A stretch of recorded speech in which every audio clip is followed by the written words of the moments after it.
Oh, you know why my voice can't be heard? It's because I freaking muted my mic. Freaking genius I am. Alright, anyway. Welcome back, Kappa. Yeah, thank you. Alright, it seems like this is working. I am currently streaming to 2 platforms, and it would appear that it's working properly.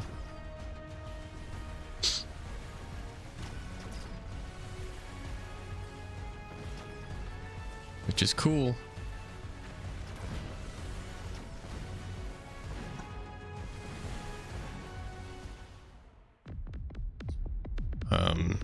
It's almost too easy. And currently, at least on what I've been seeing, I don't see a nasty watermark from the provider I'm using. We'll see if that continues or not. But whatever. I'll talk about this video game now. And we can kind of chill out.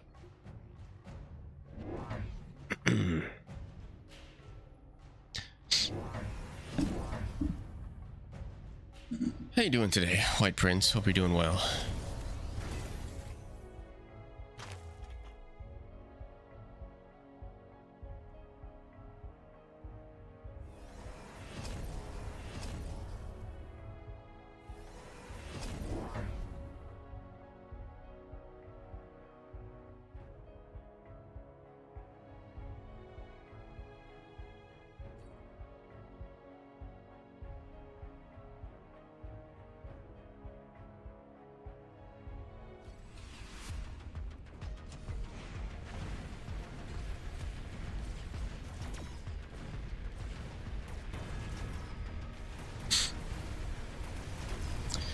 Well, that's a lot of Vulcans. That's a lot of fire. Supposedly there was an update and they got debuffed. I think there were like 10% debuffs on both health and attack damage, which is probably still fine. They take out chaff so quickly and their area of effect is so large that I don't really know how they're ever going to balance this unit properly. I would imagine a lot of people are just kind of testing it out right now.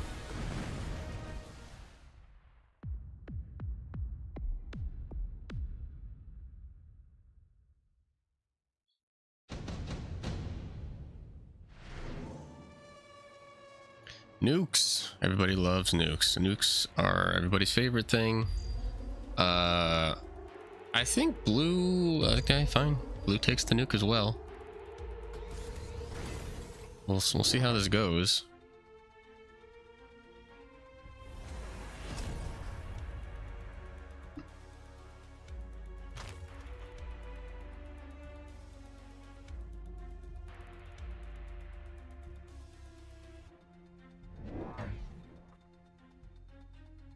It's very fascinating.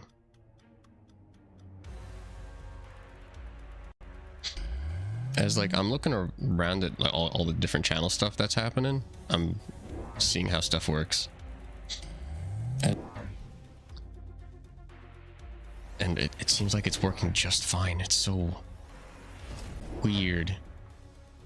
I'm not a big fan of the video quality though, I'll be honest. It looks a little fuzzy.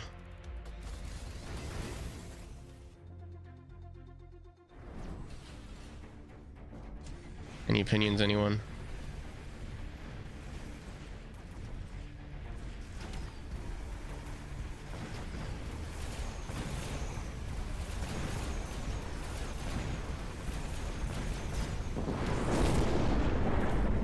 Yeah. Depends on which monitor I'm looking at, but it's still kind of fuzzy. It's freaking bitrate hell game.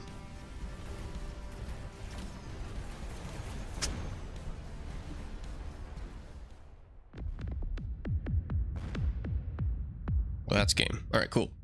Let's go on and actually watch a match for real now. Now that all the technical stuff is out of the way.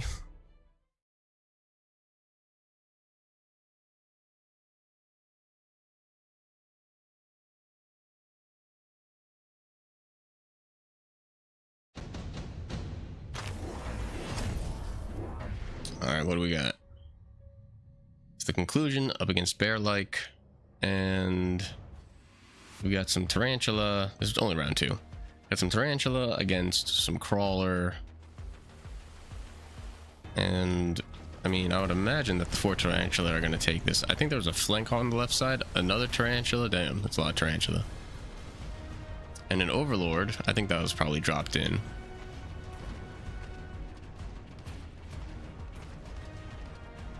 Well, the Overlord's going to take it because red doesn't have a way to beat that. That is a blue one, right? Yeah, it is. Okay. So they'll take the round. I don't know how long that's going to last, though.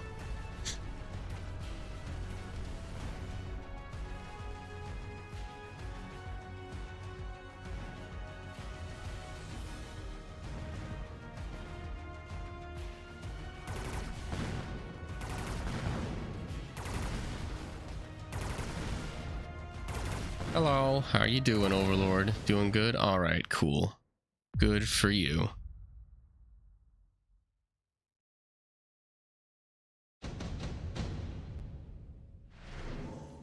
Alright, round 3, we got some units.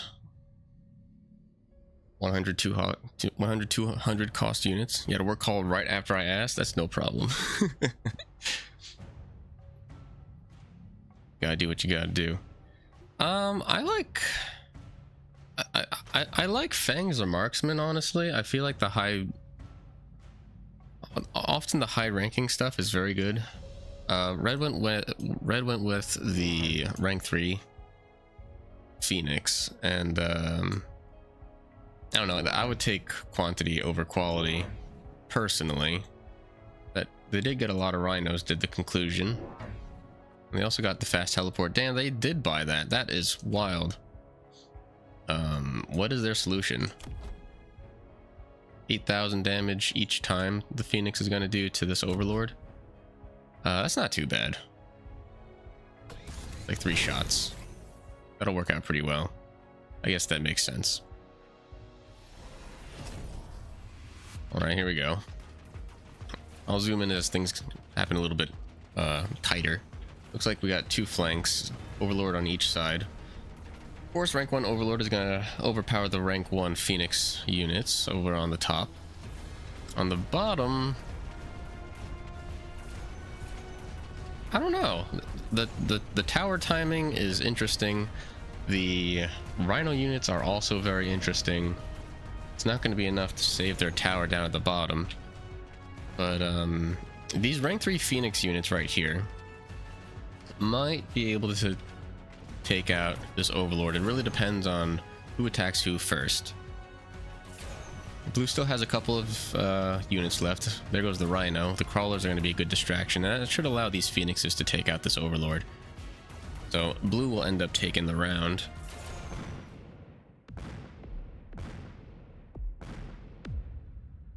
Oh, sorry, red will end up taking the round.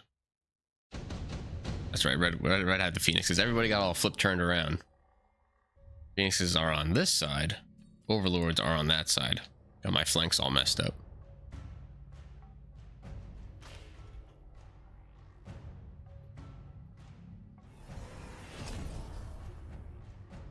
Well, blue's gonna be taking Missile Strike, and red isn't sure what to do. Honestly, amplifying core or improved firepower system. Yep, there you go. Improved firepower system. I wouldn't be surprised if that went on the Phoenix. It does. And the conclusion has either moved or sold. Hard for me to tell. That is moved all of their Overlords to the left side, which makes a lot of sense. They're getting away from these Phoenix units over here, because they are a problem for the Overlord. I don't know if that missile is going to be enough to really slow them down very much. And blue is still staying committed to these Rhinos, it looks like, for now. I would have expected them to maybe get sold at some point. The real action is the Overlord here, and they're spawning wasps, so I would imagine that blue's going to take this one. That's a very strong flank commitment.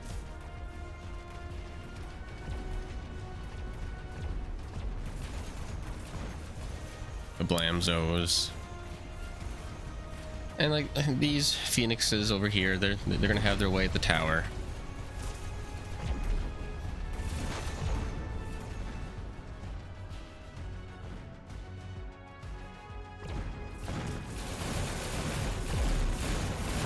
And with the blue tower out, I'm gonna allow them to get a little bit of the phoenix. There's still some chaff to deal with here, but there's just too many wasps.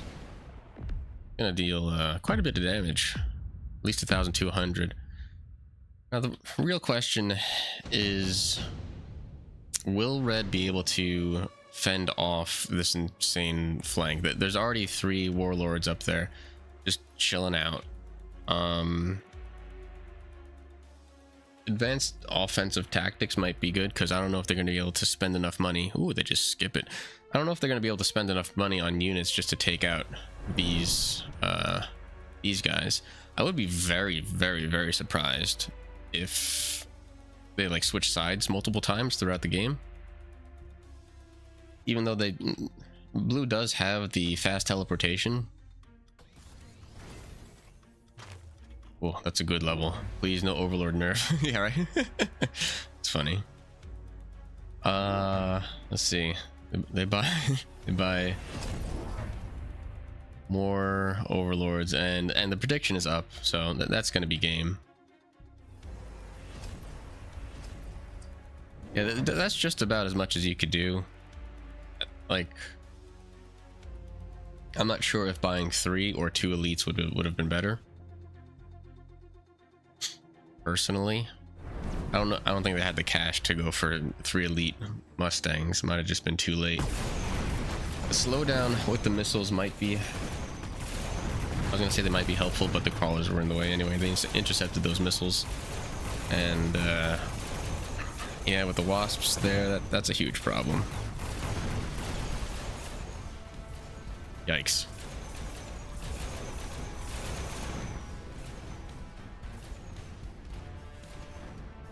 Yikes, yikes, yikes. That was a very quick match.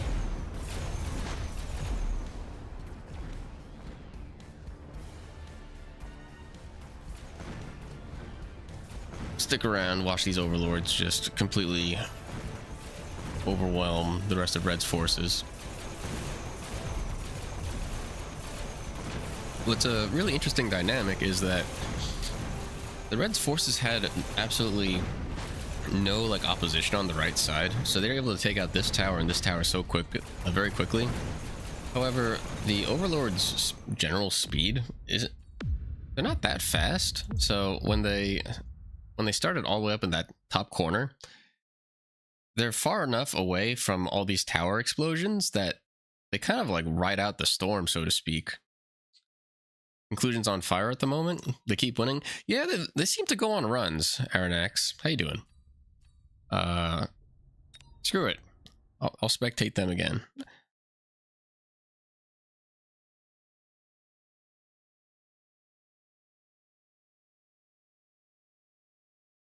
Now we gotta wait 37 seconds. Doing good? How am I? I am doing pretty good. Thank you.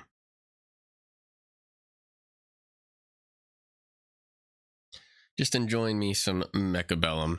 I get way too stressed and have like heart attacks when I actually play the game, so my preferred method of enjoying Robot Wars is by spectating. And I've been spectating for a little while now, so I feel like I can gab and gab and gab about what's going on. So here I am streaming it. It's not often that I get to see the initial units get picked. Damn, right into Giant Specialist. Who cares? You saying you just got into the betting? Yeah. It's fun. It's very fun. That's my inside out. I had a lucky win last night. I think it was like 1,000 to 1. And I picked the 1 and I got a big bonus. My highest insight I think was like 40,000. And then I spent like too many tickets and lost it all.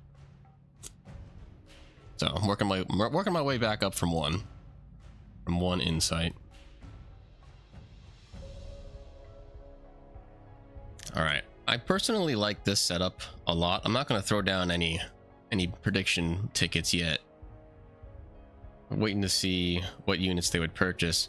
I would imagine some chaff, either, well, with this frontline setup, I would imagine they're crawlers, yeah. Crawlers come out, they'll be placed probably, yep, right behind there is fine.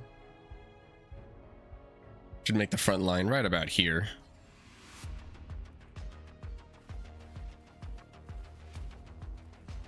Zoom in a bit.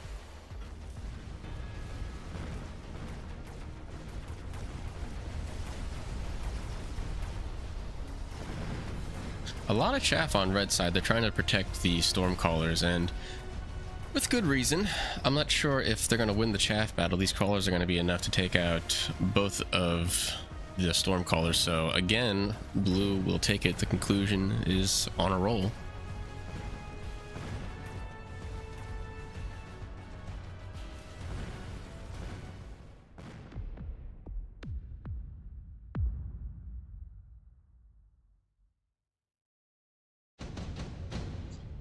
All right, round 2, we got some units. 3 Mustangs is pretty freaking good for 50 credits. Sorry, not Mustangs, marksman.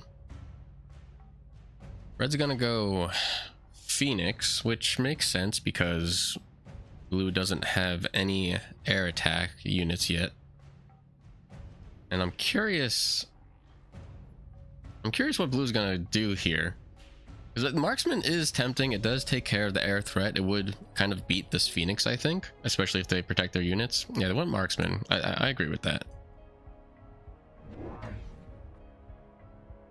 Some players are just testing out the patch. Saw the conclusion today, losing with mass arc lights. I mean, that's fine. I would be fine losing my insight on that bet because I like arc lights. I think they're a really well designed unit. I mean, like, just look at them. They're awesome. Oh, Jesus Christ, camera. I think they're one of the coolest units in the game, personally. Oh, geez. All right. Sorry, I missed everything. So we got arc lights, marksman, snipers. Or no, just more arc lights.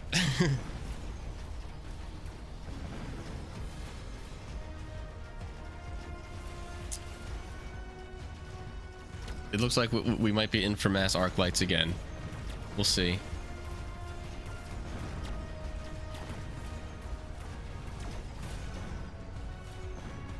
Well, it looks like blue's going to take the left side, red will take the right side. This does probably favor red ultimately because they took the tower first. This Phoenix is going to survive long enough to take out that last marksman. I'm not a huge fan of flanking arc light. I feel like if you're going to put flanking arc lights, you need larger units, meaning like sledgehammers or something to protect them. Their fire rate is better, but not so good that they can just come in and take out these corner crawlers. But like this might end up being a waste of 200 supplies. I'm curious if they end up selling those eventually.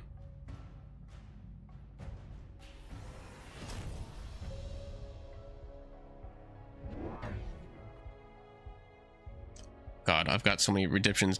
The White Prince has redeemed. Oh, and I need to drink and stretch. I will do that, obviously off camera. But yeah. Don't worry, I'm staying hydrated. I'm doing a lot of talking because I'm not managing the predictions on the stream anymore.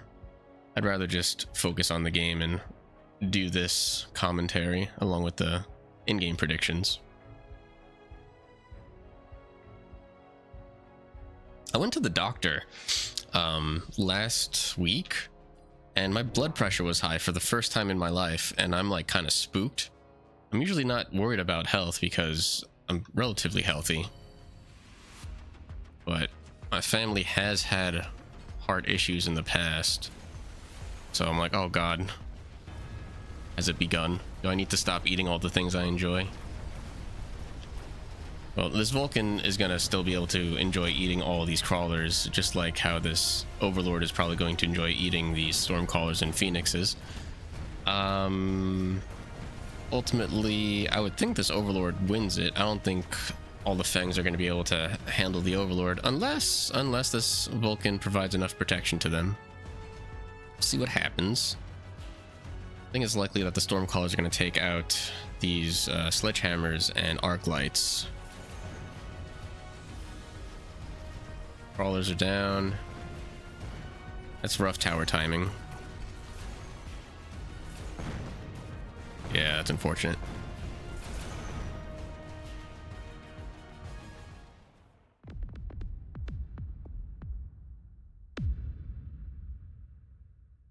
I think the conclusion is trying to be a little too cute with their flanks. Shield airdrop from blue. I'm just trying to check to see like if they've put any other units down yet. Don't see any. I've never taken this efficient small unit manufacturing before. That basically just guarantees like every small unit you make would be an elite. Or you just go for, what's it called? You go for additional deployments all the time. Chaff them out. Another commitment to the Overlord. We saw this last match.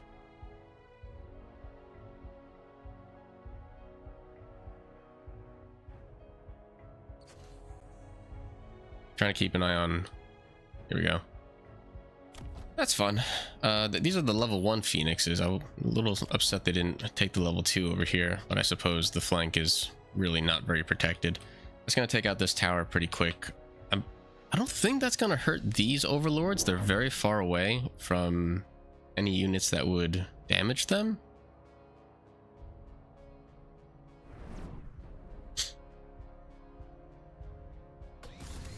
It looks like blue has given up on this flank on the right side.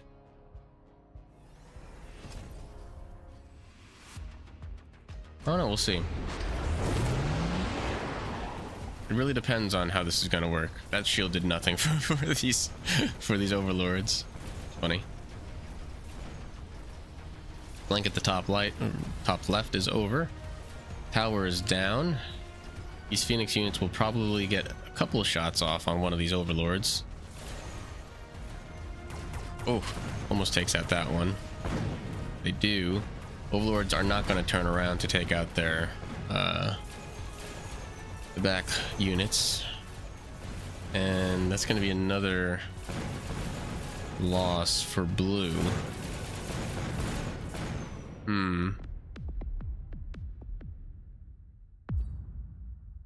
I think the conclusion has made one too many mistakes. I'm gonna put my money on blue. I don't think they made very good decisions early, and it's gonna hurt them trying to recover.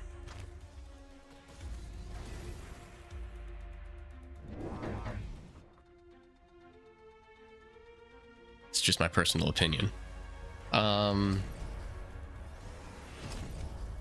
Overlord tech for cannons. More chaff. No change on the flanks as of yet. This Phoenix flank at the bottom left has moved back into position.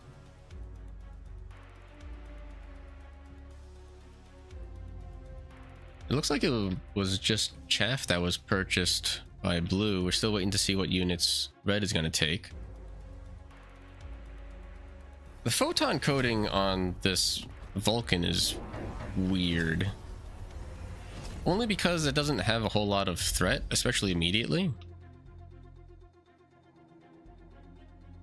I do like beacon on the Overlords. I've seen this work out pretty well. Their range is good enough where they could actually make this turn and still fire on and take out this tower. It's just a matter of them surviving, which is of course why these crawlers were purchased. Whose missile is this? Am I blind or? Yeah, there's a missile there that's gonna... Did not get shot. It's unfortunate. They did put this missile interceptor, but it's like when you put missiles right on the edge and then you also have like units right on the edge, typically this missile interceptor won't beat them in time.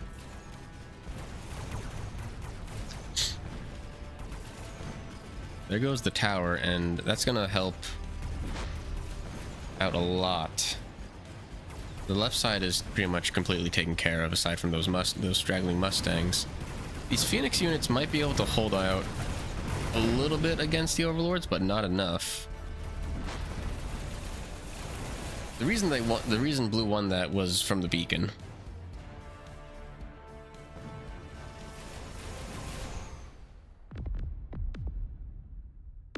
Very good tactics there.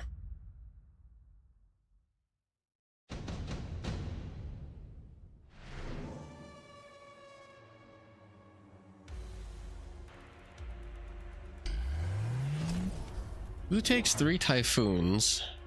That's going to help on the right side.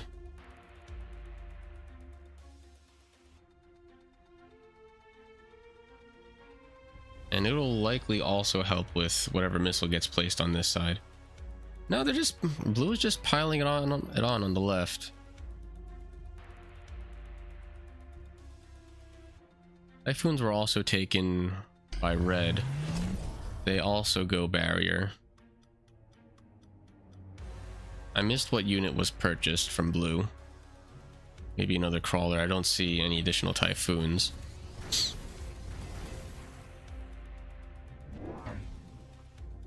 Yeah, more crawlers. More ways to protect the Overlords on Blue, which I believe have a couple of levels now, yes. I'm curious what units are being sold from the conclusion. I think they're selling all their arc lights.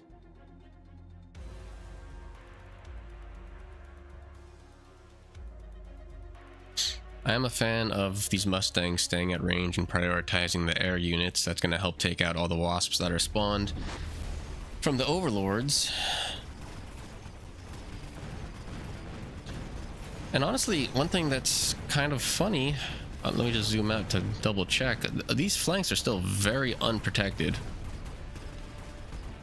So if Red decided to, they could probably throw in even just a grounded flank and still be okay about dealing with the Fangs that are just kind of hanging out back there, because the Fang units are the only things that are really doing anything at all to try and protect those towers from Blue.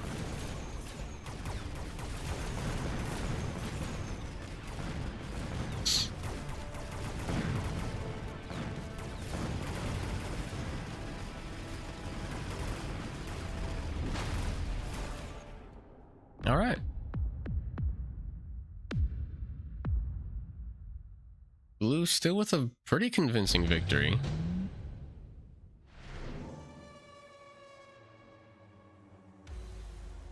A quick sticky oil bomb from Red. I don't know how I feel about that. What I really like is this shield. Blue's moving up fast enough where they could actually drop these 2 shields up in the front, and that'll cause a big, huge distraction. It's all about getting to the tower in time. When Red stabilizes, Blue is gonna lose.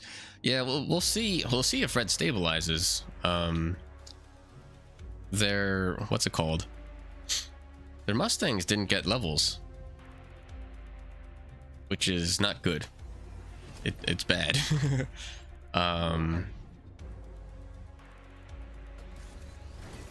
That's fair. I think this is a fair play.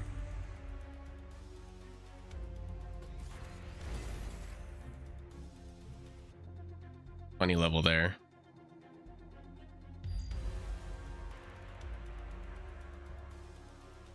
Yeah, we'll see. We will see. The Vulcan at a minimum will take out the frontline chaff and offer some chunky HP to protect these Mustangs back here. I really think that Red should put a missile over here and just like be done with this flank as fast as possible. Yeah, because it's taking too long. Chunky, very chunky. Vulcan's down. They also bought their own Overlord. Tower's down. There's too many units there. They're all gonna die. And anything on the right side is also just going to die because the overlords are going to power them, and that might just be game. Gonna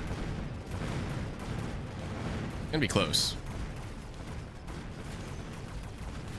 If blue can, oh, okay, never mind. They did take out one of the overlords. Two of the overlords. Oh, maybe. Oh, wow. I don't know what the hell I'm talking about. Blue lost it. That was surprising, given the speed at which they took out this left side tower. I really thought they would be able to just win. That's going to be a huge issue. With the marksman back here, Mustang's getting a level. Yeah, the marksmen are really going to hurt the conclusions strat. Scorpion is fair. Scorpion's to try to take out the shields and the medium strength units.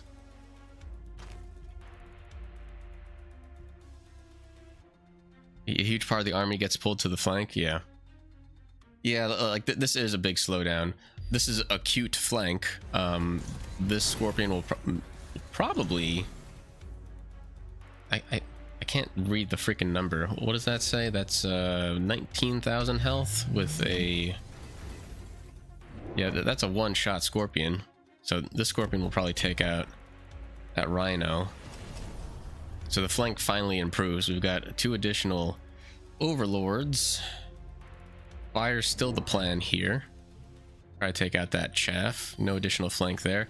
If red wanted to, they could go for a flank over here of wasps or something, but they've run out of unit deploys, I think. And the level 2 overlord here might help just a little bit with damage. But these rank 3 Mustangs and rank what is that, 4 marksmen are going to help quite a bit with prioritizing the overlords and wasps. Let's see what happens. Keep an eye on this flank. I would imagine what's going to happen here is once this loads up, first shot's going straight to the Rhino. Oh, both of them survive. Fascinating. Tower's down. Still a lot of units back here doing their job. Big distraction though.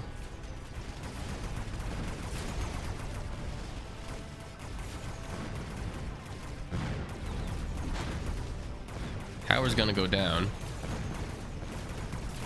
There are just too many wasps.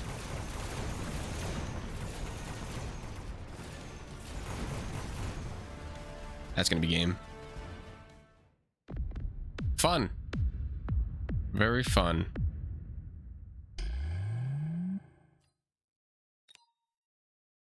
Yeah, I don't think red ever ended up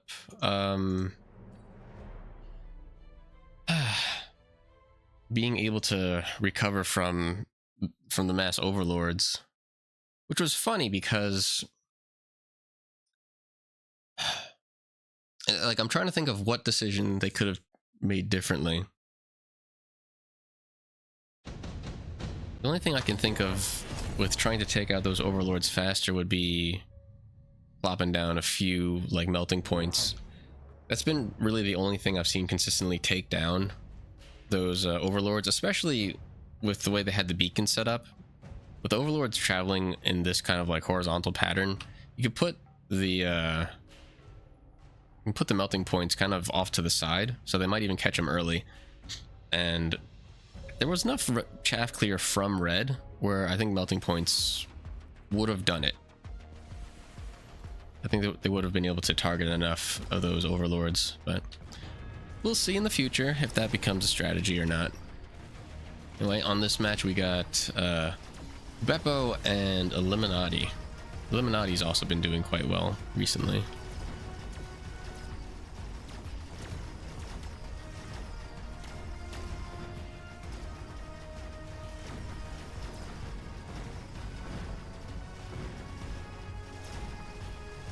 Looks like Illuminati's going to take out the tower, and they've got enough chaff and units in general just to take out this left side marksman. Like the second round, sorry.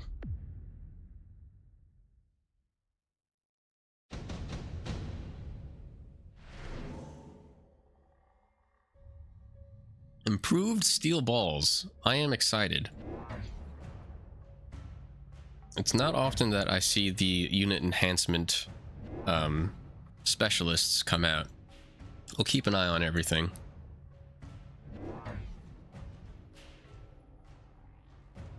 I'm not a fan of the position. I think these steel balls are going to run ahead a bit too quickly and become the primary target. Then again, there aren't a whole lot of units here that are going to be attacking the steel balls. The marksman might become an issue. They'll probably avoid the let's see. They'll probably end up avoiding the Stormcaller's first volley. And the steel balls will... I don't think they'll have enough health to take out the Vulcan. They'll do a good amount of damage, though. Improve is very good on elites.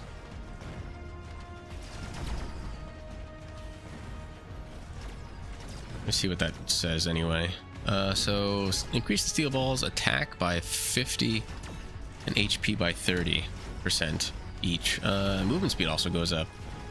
Range by 10. All right, yeah, that's pretty good.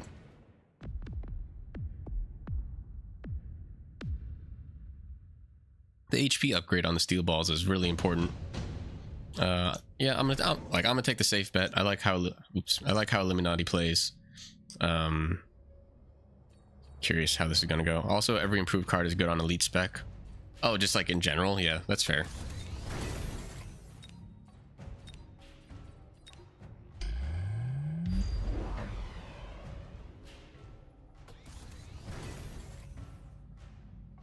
I think blue's gonna have a hard time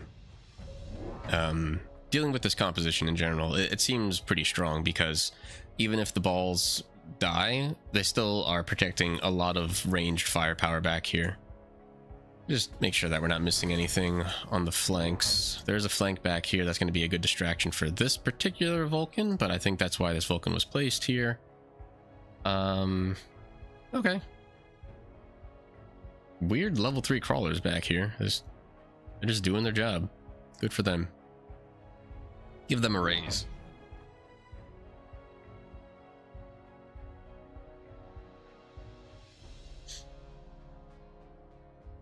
More chaff being added, and they're trying to... Blue is trying to add some cloud coverage here so that the steel balls will get just a bit closer before they actually start doing their job. But I mean, they're good living up close. Level 2 Vulcan is going to do some damage. I don't know if it's going to be enough though. Those are a lot of balls. Yeah, it worked out. These level 3 crawlers though, don't forget about them.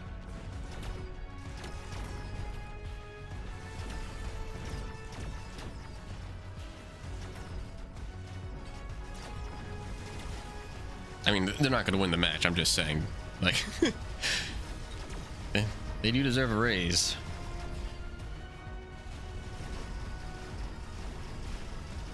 So I'm curious on the next round what Illuminati's going to end up doing, because they have a very hard commitment right now to the right side. That's pretty much where all their supplies have been spent. They lost hard to these Vulcans. And probably the smoke helped quite a bit. It resulted in the, what are they called? The tarantulas being in range a lot of the time. Something just got sold. I don't know what. Crawlers are still there. I had to check. When you dare sell those crawlers. Range increase on the steel balls. Maybe beacon some balls. Yeah, maybe. Take this one out to the left side.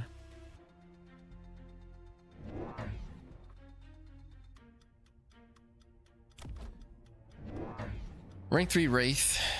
Improved whatchamahoozy. Improved range.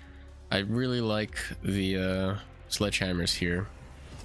It's gonna kind of negate the steel balls and their fire rate. And this cloud's gonna help out quite a bit. Good call on the beacon.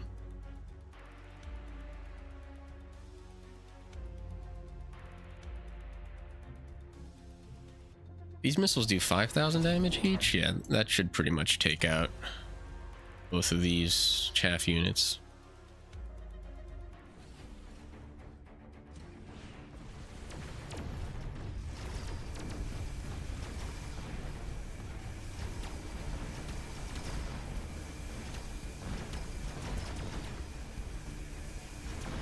Well, the improved range on the steel balls are letting them stay out of most of the Fang's range, at least. But good move here on the beacon. Oh, and Crawler's flanked on the left side as well. That'll help the Wraith maybe finish this up. I think the steel balls are going to take care of these marksmen before the Wraith is done, and yeah, Illuminati takes the round. Fair adjustment from both sides, honestly.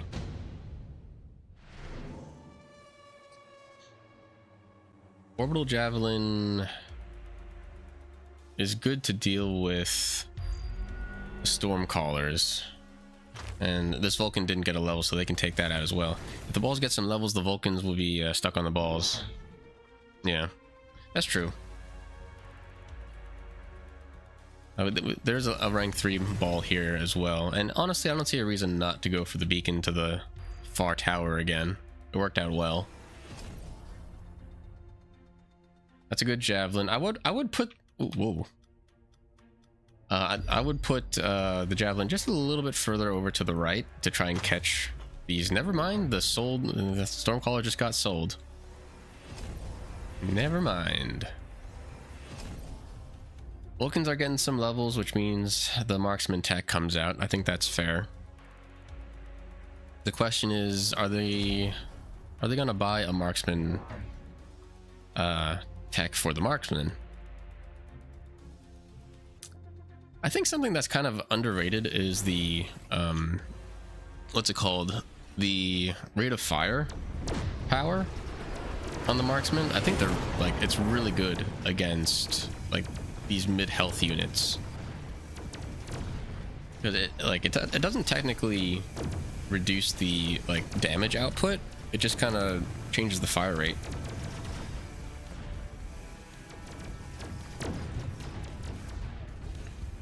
You really hope Illuminati wins. If not, they have to nerf the Vulcans even more. Yeah, I think like the last 2 patches, the Vulcans have been like nerfed by 10% or more, right? Like every patch.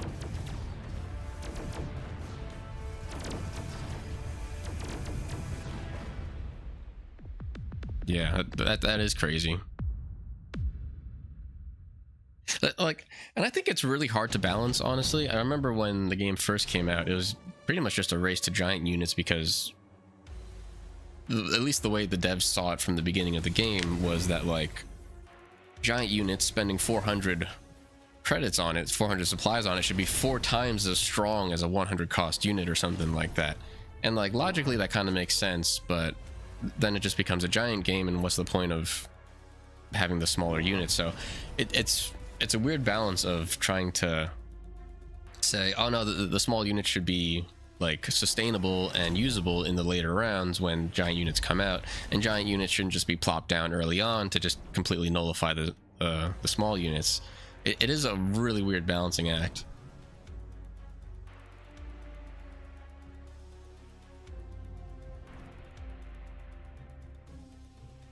Those are some healthy balls right there.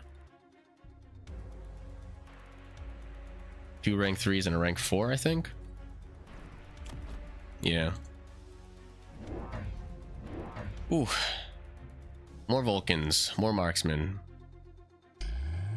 That's interesting. I didn't expect the aerial tech to come out there.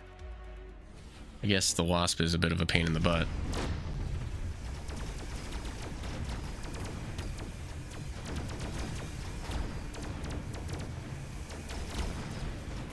Taking out these Wasps though,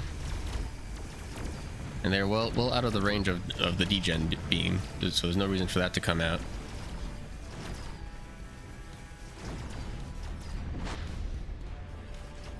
Vulcans are just too good.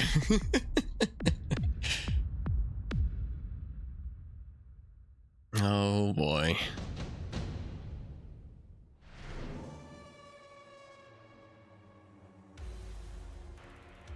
Oh boy. Well,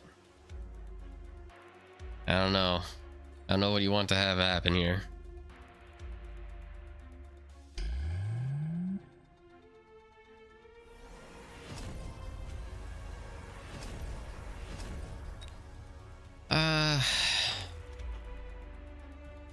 Wasp with shield I think is fair, especially 3 of these guys. It's gonna really mess up the marksman, and I think that's the primary source of the damage. Really don't know. It really depends on what blue takes, and they take 3 Farseers, and that's gonna help in general. I wouldn't be surprised if they take the they don't have that. Okay, cool. Yeah, I haven't seen the range tech used very much on the Farseers.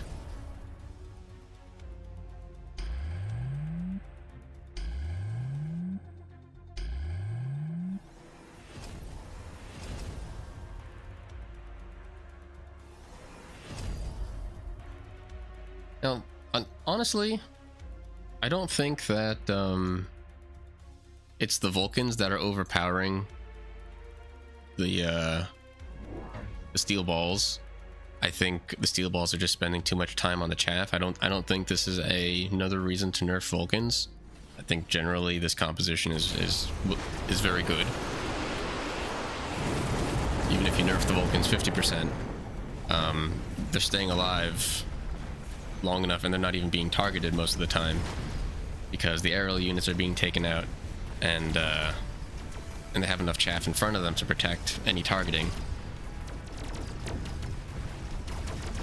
And these marksmen back here are just destroying any units that Illuminati has. So overall, it's a good composition.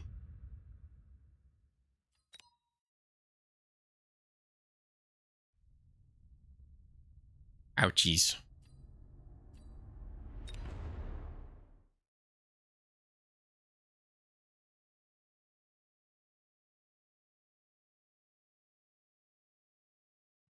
Yeah, best partner with some ranks is really strong. And a very good tech choice for the marksman as well.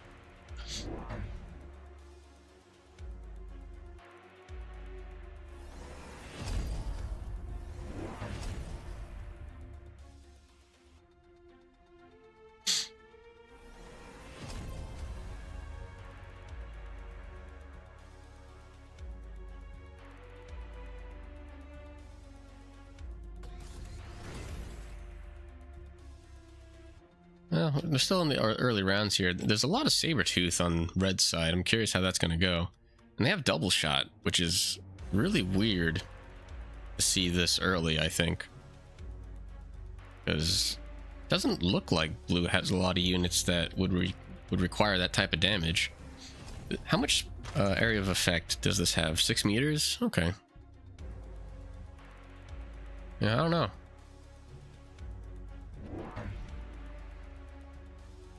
Wasp is a good choice. Sorry, that's not Wasp. That's Wraith. Why they made 2 aerial units start with, like, have their names start with a W? Never understand.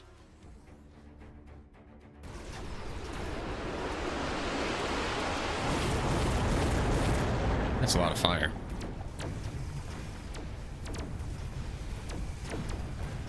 Does Red even have any anti-air units? No. These Wasps are gonna go uncontested and blue will take the round. Oh, no, they had Mustangs. They just died to the fire.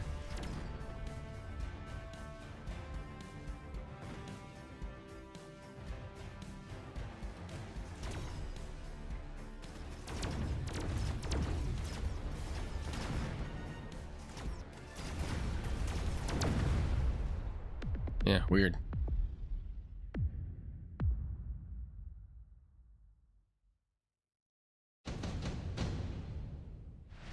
Did I say Wasps? God damn it.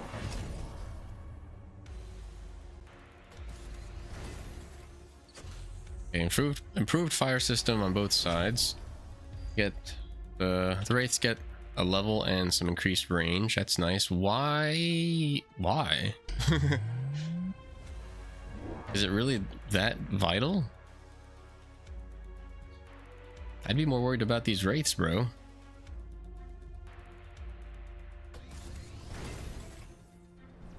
I don't know. Odd decision to me. Got a lot of levels they could work with here, does blue.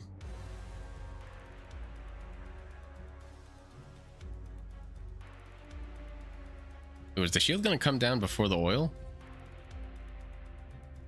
Hey, that name looks familiar.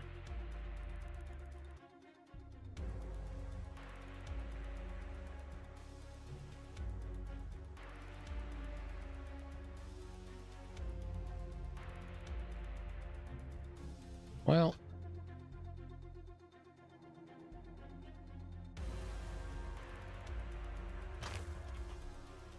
I don't know. I feel like I'm kind of having like a brain fart here. Like, I guess I just don't understand what Red is trying to do.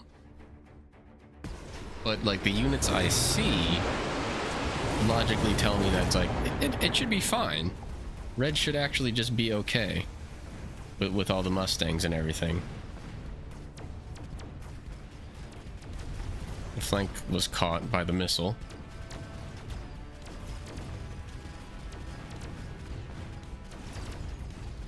That tower is gonna, taking out that tower is gonna help quite a lot.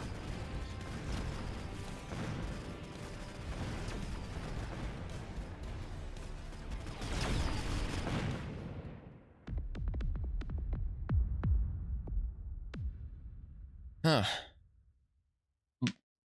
I feel like you should play this game, but I'm never good at understanding meta. So like this game isn't. I would say you'd have a long way to go before you need to understand meta. This is really just a knowledge check game. The more you watch it, the more you spend time in training mode, the more you understand like what a counter pick is. And once you understand like good counter picks, how range beats other ranges and different types of ammo beat other types of ammo, how techs can beat just like negate damage or have a massive effect on something, it's really just comes down to your understanding of how all of the different various mechanics work. Meta doesn't really come into play unless you're like in like the top 100. I'll be honest, like unless you're playing competitive, like competitively, like trying to win tournaments and crap, like don't worry about it.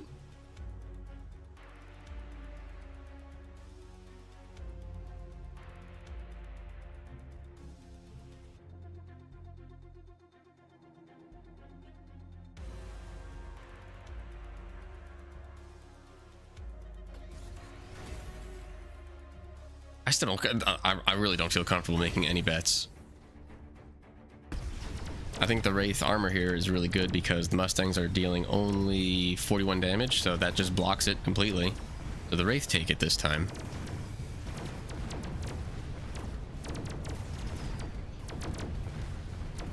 This thing is taking no damage and it's just rank 1. I think that forces Red's hand to take probably melting points.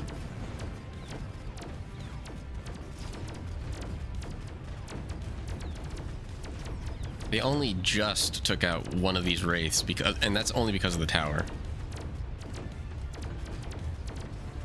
Do the Mustangs have the electric shot? No, they do not.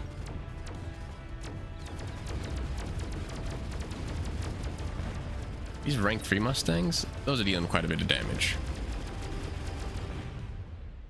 I didn't see that they had rank 3 Mustangs.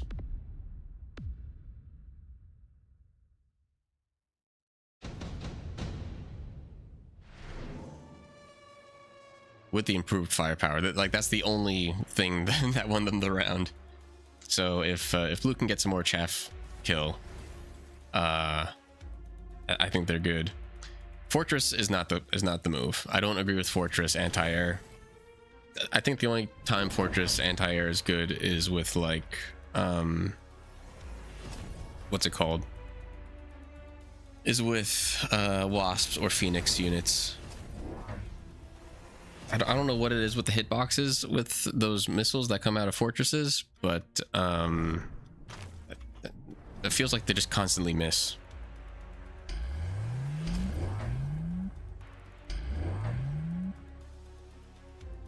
Well, I mean, that's definitely one way to go with it. Just make a fortress front line and give your Wasp as much time as possible.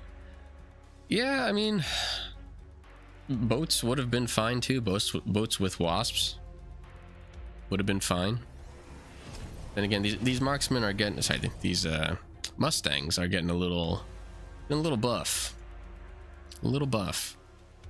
And with these Phoenix units having the electric shot, that's going to really screw up these two Wraiths here.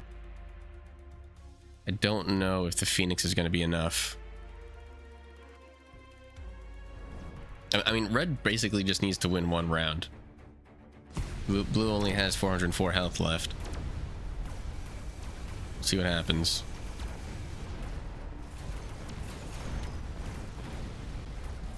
Shields are down. As long as these Wraiths stay behind the fortresses, they'll be okay. That tower's gonna be costly, I think.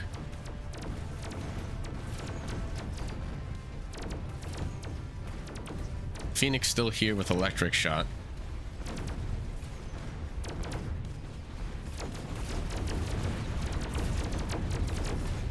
Yeah, in a straight up battle, Blue's taking it so far.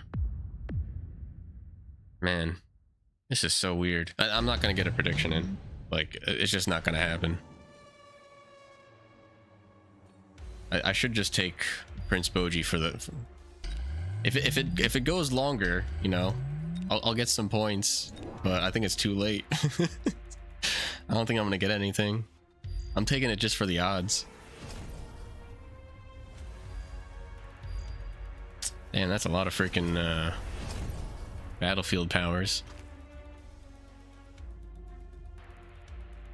What does this do? Does this do a whole bunch of damage? Deals 35,000. That's gonna pretty much take out these three shields. I think they're 30. No, they just got buffed up to 40,000 each, right? Yeah. Rank 2 fortress here. That's a lot of fortress. I don't know if there's a reason for Blue to protect this this near tower. Funny.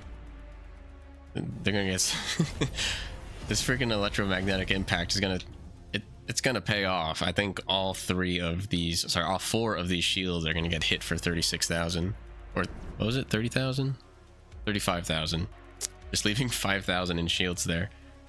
So it's pretty freaking good.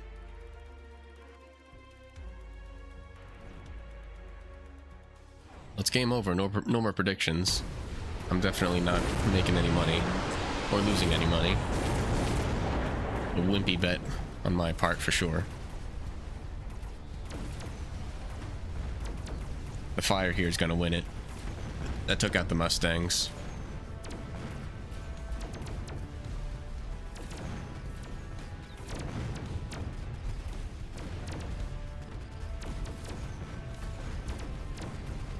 Ooh.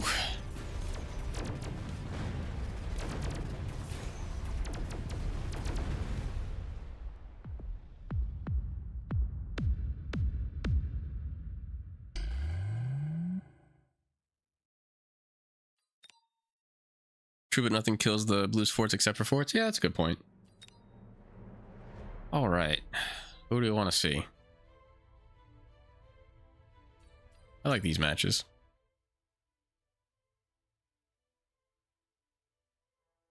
Yeah, it ended up, like, yeah, pretty much not mattering. I was just impressed by the, what's it called? By the lightning. Got some wormy boys, and thank you for the stretch and hydration, White Prince. Trying to keep me alive, I appreciate it.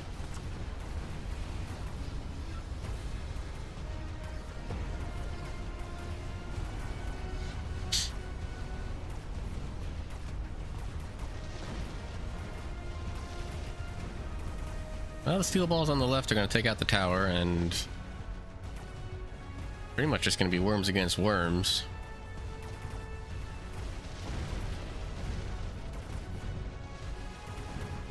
One worm against one or two worms. I didn't see how many were left for red.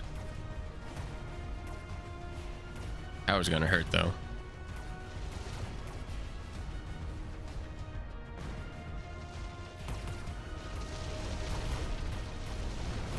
Two worms here. I think the Wormy boys take it. You got 19,000 for 2 insight? Nice.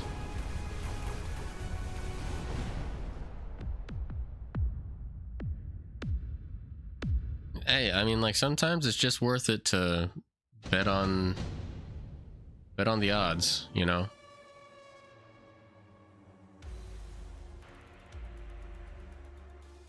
Blue's gonna take some Typhoons. Personally, I usually don't like Typhoons. Well, like Mass Typhoon, I think is just a mess. I'm a bigger fan of the Marksman here.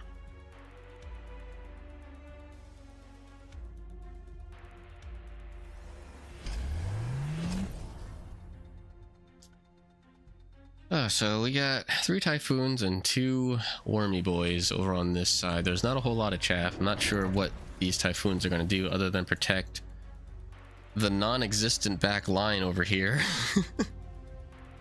I don't know. I mean, I'm still with this. If anybody wants to throw a vote over here so we can make some money over on the red side, I'd be cool with that. I'm sure Illuminati will pull something out. They're going big old Wormy boys with Beacon.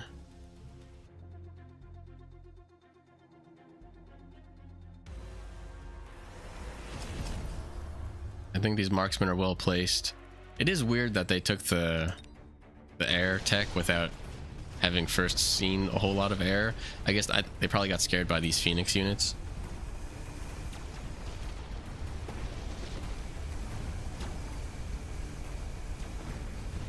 Those are some good steel balls right there too.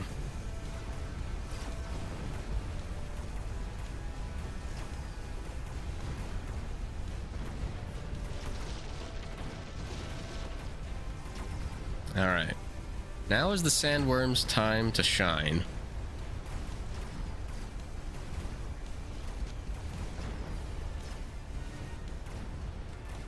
Unfortunately, that time is gone.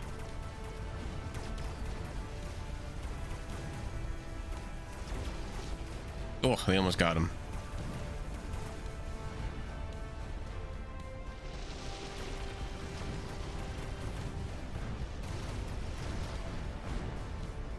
So is it gonna be enough? Very curious. Oh, so loud.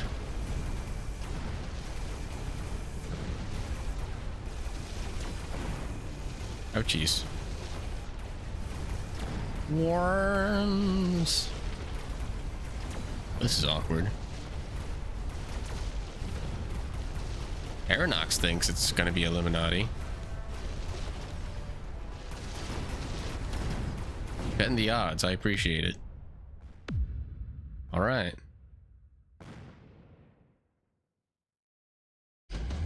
Let's see the mass worms. See what happens. Are we gonna get some sandstorm? Maybe.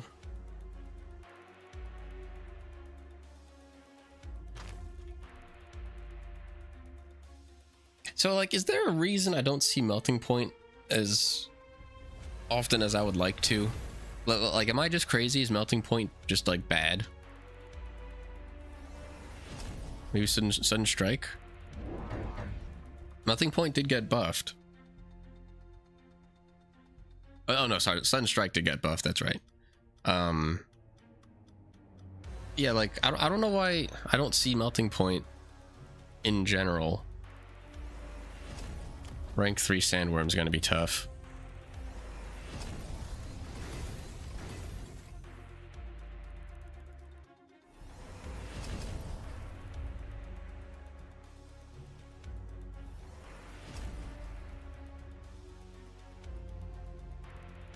I don't know, man.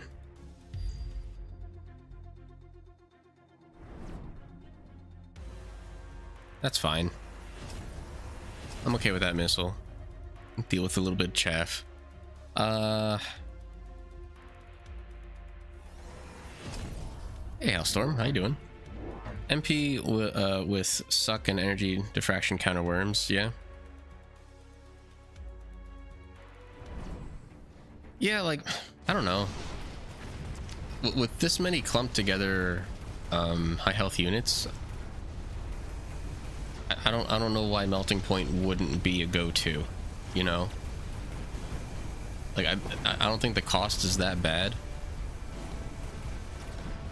All good in the hood. How are you doing? I'm doing good. I am trying out Restream. So supposedly I'm on other platforms. I don't see a watermark yet. So I don't know what the deal is with that. Maybe after like a certain amount of time we'll see it.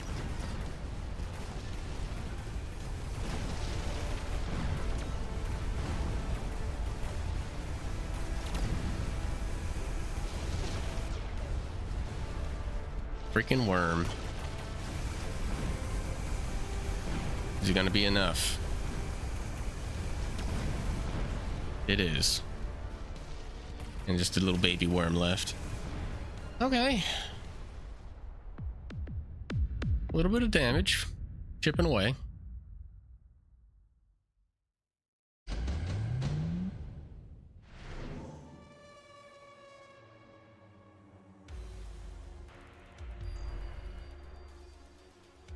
Illuminati's gonna take the underground threat, and red, I don't know. I don't know if, I mean, portable shield would help against the oh, that's fun. Did they take the target thing last round? I think they did. Yeah, portable shield, I feel like you can just throw on one of these guys. Got a rank 3 here now.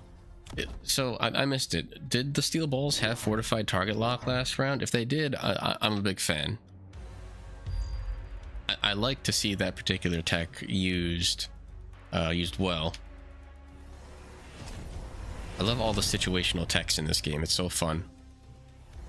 Always good at turning the tables.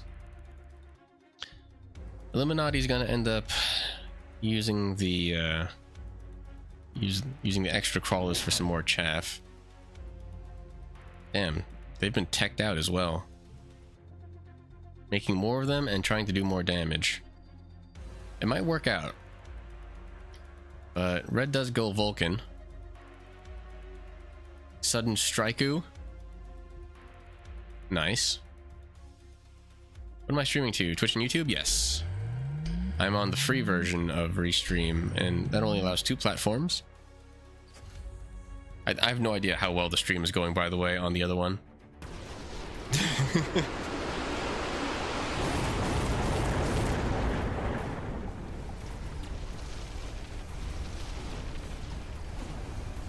Just experimenting.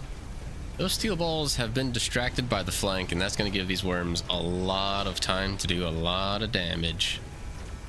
That tower's going to go, and that's going to...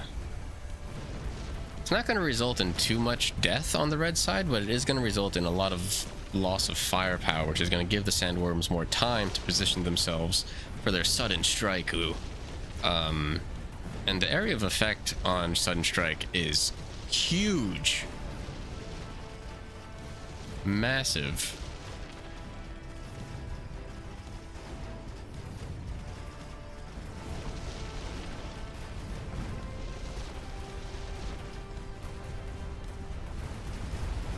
Typhoon, along with the crawlers, are proven to be some good target interruption.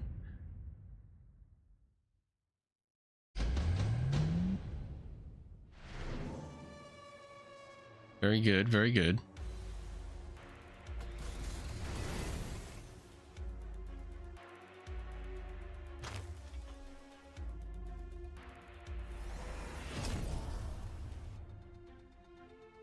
Alright, give me a second. I'll zoom out it a little bit so you guys can see everything. Just give me 1 second.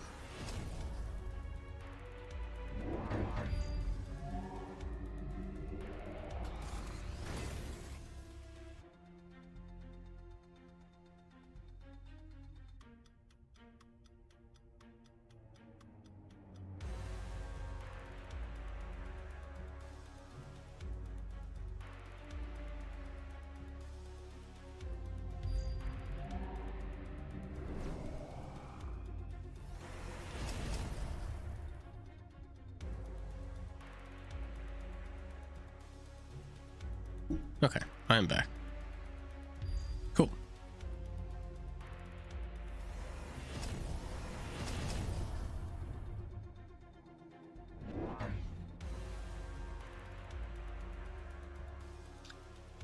What'd I miss?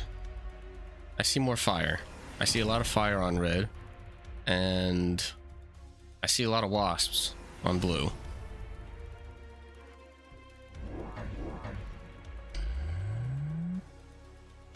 Yeah. The only anti-air are the marksmen, and the wasps are gonna really screw that up. Looking pretty good for blue.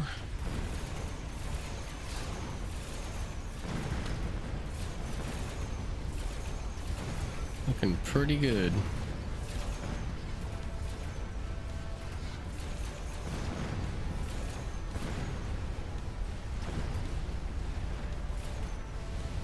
They do take out that tower. I think this beacon was a mistake. I don't think that helped them.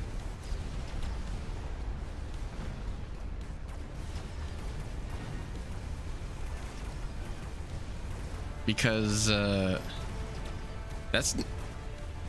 was so much chaff and wasp distraction over on this side that if the worms just went ahead and took out all these Vulcans and steel balls and everything, it would have been really good. But instead, oof, I think that beacon lost them the game. They tried to thread that needle.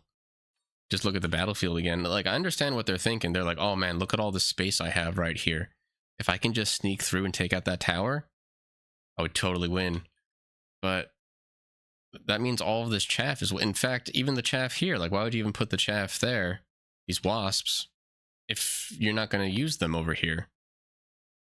Because eventually the marksmen are going to shoot them.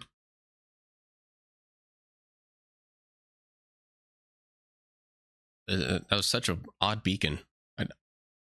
Very weird. Very weird to me.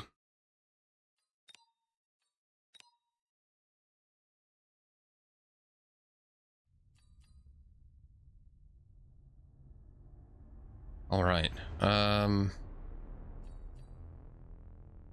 This is kind of over, but I'm curious how it's going.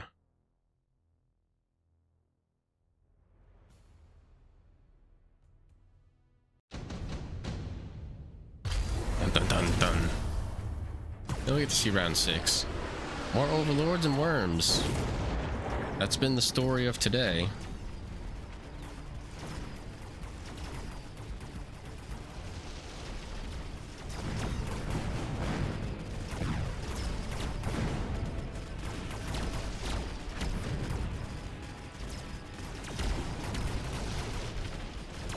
A lot of marksmen.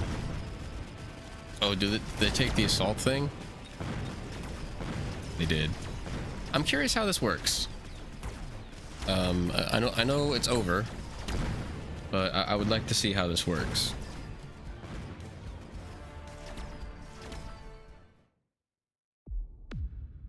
It's a convincing victory too. Oh my god, there are so many marksmen. And so many fangs just got spawned in. They just went for full tech marksman spam. Alright. I mean, if you have enough of them, I suppose they take out the chaff, and then the backline leveled up marksmen also take out the stronger units. So I guess it works. Weird flanks. This marksman might be an issue.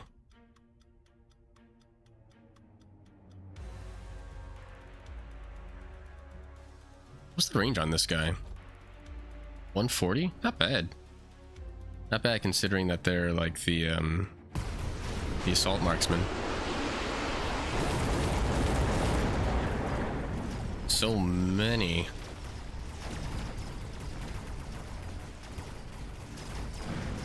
The marksmen still just have too much damage.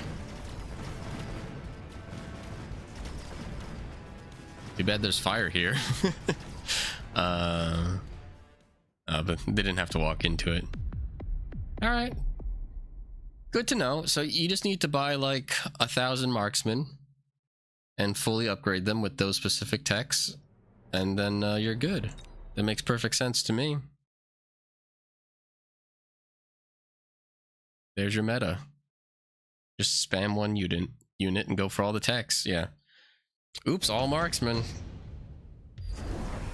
All right, what do we got? Round 2, got a missile and more missiles taking out all those poor units.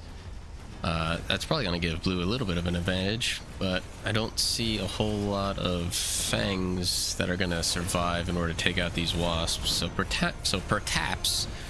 perchance, maybe red will take this on a technicality. Never mind, there's a whole bunch of marksmen right there. I'm crazy.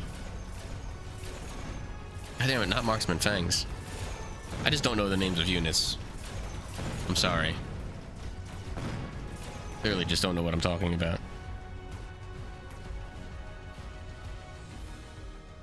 This is gonna take for freaking ever. How are the predictions going? 4-1? Well, 2 rounds in, I definitely don't feel strongly about either side.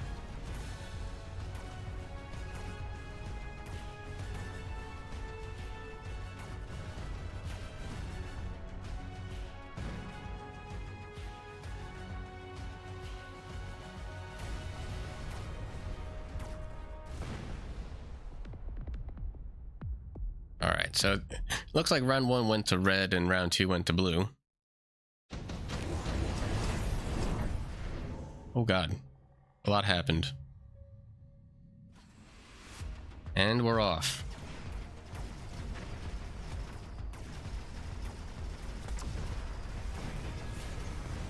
So it's this point in the game where the nerf to Vulcan should be important. It shouldn't be able to take out a lot of those steel balls. The Scorpion there will do most of the damage, and that looks like that was true to form. And I think this will probably be the last nerf we see to Vulcan for a little while. They succeeded in taking out the low health chaff, but the medium health steel balls stayed alive, which is very important. Which means that Scrawny Johnny just spent a lot of money on nothing. And I'm gonna go red for my prediction. It's very likely they can recover from that, but I don't think the Vulcan are gonna do very well against these steel balls, which are gonna continue to get buffs. We'll see if the Scorpion does, though. So the Scorpion's gonna be dealing a lot of damage.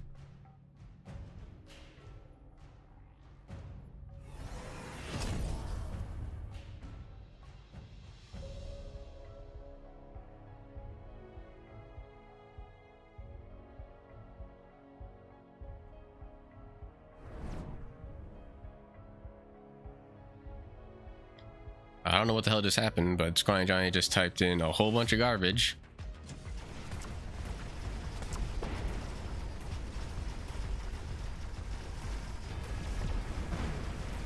Oof, that's Scorpion. Got on the keyboard moment, yeah, a little bit.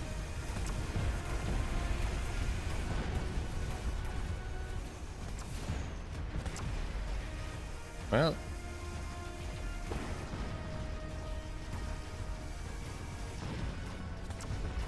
I'm feeling pretty good. Howdy. Testing dual chat.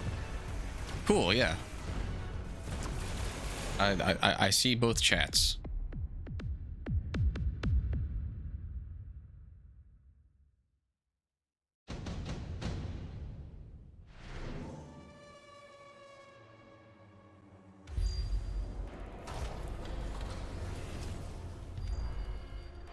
Yep, I saw it, Hellstorm.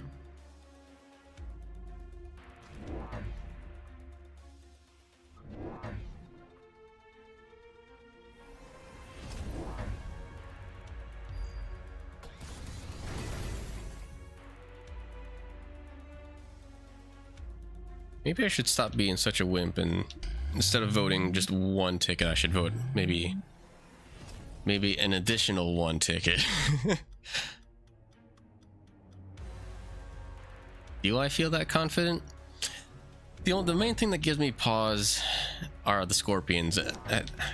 Unfortunately for blue, I don't think the Scorpions are very well placed. And the levels. One is more than enough. There's no money in the pot. Good point. YouTube stream looks fine. Cool. Yeah, that's fair.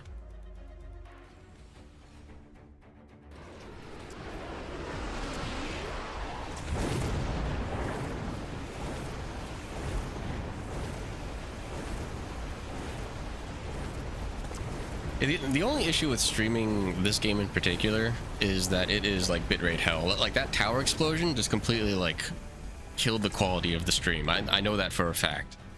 Anytime you see those like those effects, it just like kills everything.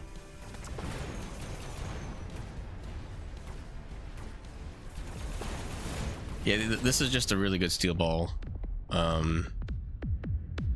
What's it called? Steel ball comp. And the Vulcan nerf has taken effect, I feel. 4v4 kills your PC. I have spectated 4v4 and it like the frame rate didn't completely die. I could try spectating it next round. How do you guys feel about trying to spectate a free for all next round? See what happens. You guys want to watch some mud for 5 minutes? I like watching mud.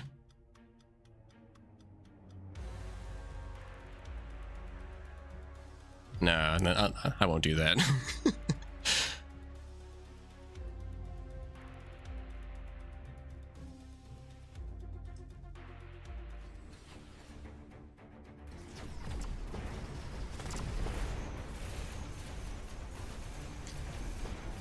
So, I'm trying to think of how blue could reverse this at all. They would either have to go air units.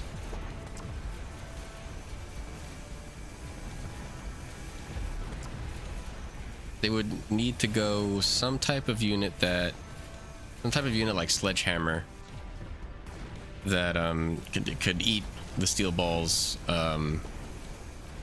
rate of fire. I think Sledgehammer would have helped a little bit for some, like, just to distract the steel balls. Damn, that was like a perfect victory. Yeah. Committing to Vulcan that early really hurt. Oh yeah, 77 insight. Fill up my bathtub with insight. I'm rolling in it. All right, let's just take a quick look at the 4-player brawl. Where are we? Round 7. How bad could it be? How bad could it be? I'll go ahead and open up the stream on my other computer here. Let's see what it looks like. If the stream ends, you know why.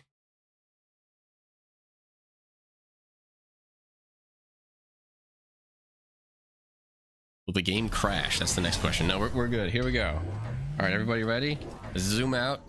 See how much space we got to look at. Oh, God. Look at it. They already put mud in the center for us. Beautiful. It's exactly what we want. All right. So in the lead, I think, is yellow. Where the hell's yellow? I wish I could see. This is the red team. This is also the... No, that's not how that works. If I click on things, do I find out? I don't know. Is it like that's showing as green, but that only means that that's a friendly unit. I don't know who's who.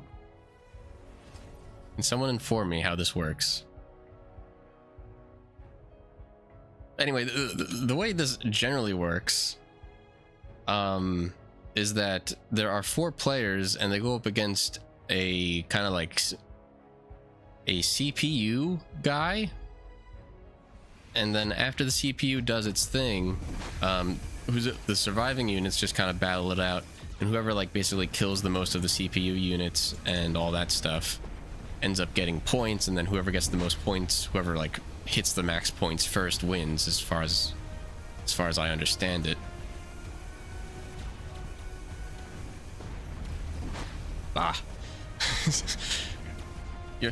My stream setup is strong like a moose and squirrel. Indeed. I can't do a Russian accent. I did buy resources, workers and resources, though. I wouldn't mind streaming that someday.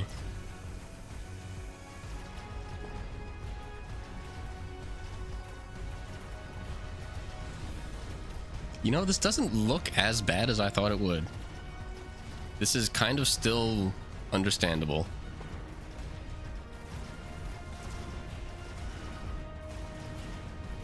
Workers and resources, yes. Workers and resources is another like management city builder type game that I was initially very not all about.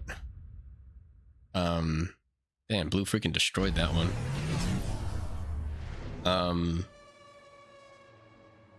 But it was on sale. I bought a lot of games during the summer Steam sale. And yeah, got it on sale, and it's quite good. It's not as dense and crazy as I thought it would be. Okay, so we know this is blue. This is yellow over here. Who did this? That's mean. Why would you do such a thing?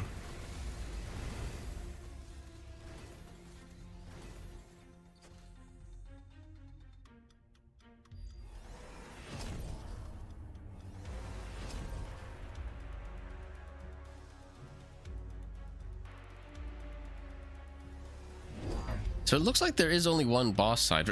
For some reason, when I was spectating this like a few weeks ago, it looked like there was just a variety of units on each side, and then like whoever was in the lead would get the stronger opponents, and then second place would get strong opponents but not the strongest, third place would get weaker opponents, and then fourth place would get like the weakest opponent. So that was my interpretation. I have no idea if that was accurate or not, but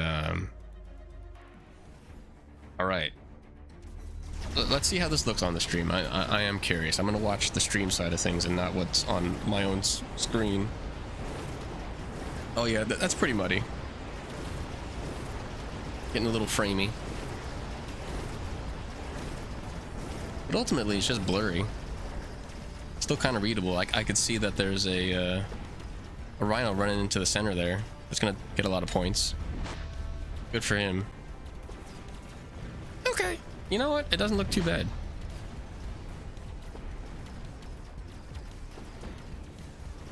Captain of Industries coming out with an update with trains. Cool. I also saw that, what's it called? Transport Fever got a few updates and is updating their game more regularly than when I was playing it, that's for sure. Damn, look at all those Phoenix units. That's fun. Who is that? Oh, I can see with the life bar, right? But it's just, these are yellow. That's fun.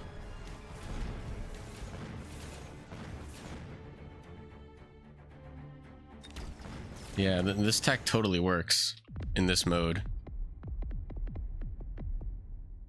That's very fun. All right, I've had enough of this. Let's watch an actual one-on-one where we can make some proper bets. Johnny again? Yeah, sure.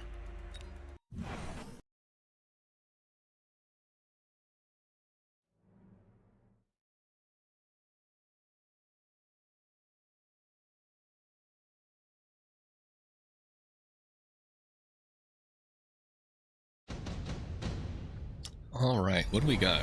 Round 3, we see some crawlers, some sledgehammers, sorry, saber-tooths. I just noticed that the naming conventions are super annoying. There's 2 heavy tank units. Each start with an S. Sledgehammers and saber-tooths. Great. There's freaking Mustangs and marksmen, wasps and wraiths. God damn it. Are they trying to make people who want to talk about this game, like, have mental breakdowns? Especially those with dyslexia. 2v2? There is 2v2. Yeah, it's quite literally 2v2. They just extend the battlefield out to the side, so it'd be like blue team would be here and here, and then red team would be here and here, and there's a total of 4 towers. It's basically they just copy and paste this battlefield and put it over here. It's pretty interesting.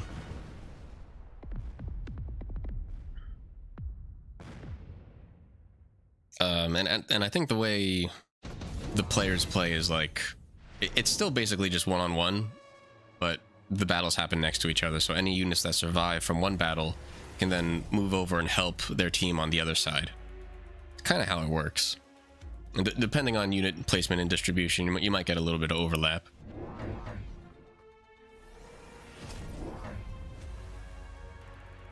Well, you know what? I like the amount of Sabertooth that I'm seeing here. Not because I think it's particularly good, but because I think it's fun.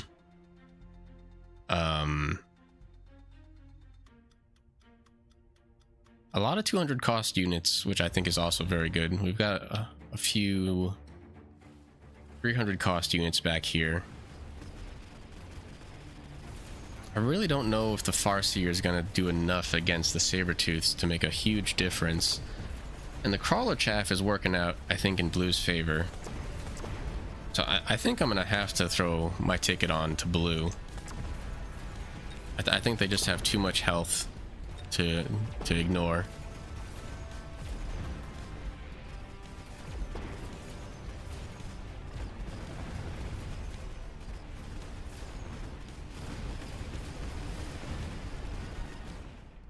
Did these Sabertooths get levels? If that happens, then it's going to be lights out. Oh my god, it's already over. Alright, never mind. What the hell? Decrease the upgrade cost.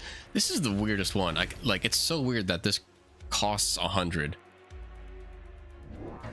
It's I mean, I understand that it's free crawler upgrades for the rest of your life, but I don't know, man. It takes a lot of effort to keep those things alive and working. Well, we'll keep an eye on this match just for the sake of... Oh, I love this. This is a legit strat. All these missiles are going to take out all of the frontline chaff of red. And then all that's left are these really slow fangs back here. So these tarantulas are just going to get eaten alive by whatever's left. Yep. There goes 5 units of crawlers immediately. And now all the firepower is directed at the tarantulas. The backline crawlers are finally making their way into the battle, but it's already too late.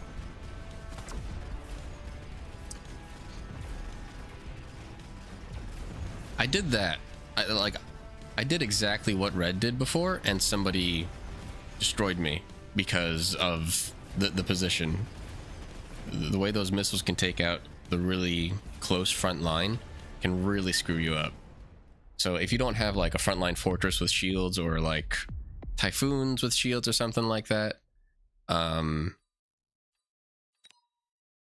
the front line, like the actual like super close frontline chaff is really risky, because the opposing player can always just go and do the missiles.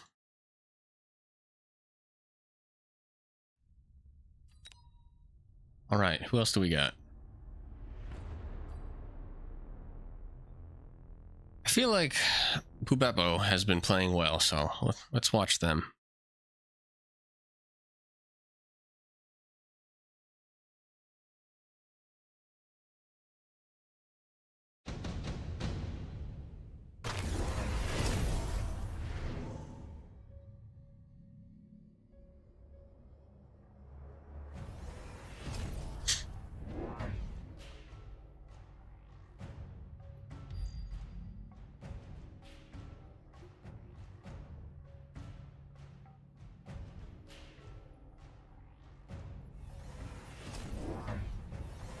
Okay.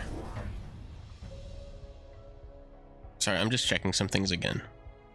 My humble apologies. I'm trying to see if there's a way to maybe... All right, let me give you some better framing here. I'm trying to see if there's a way to like get into some like gaming category slash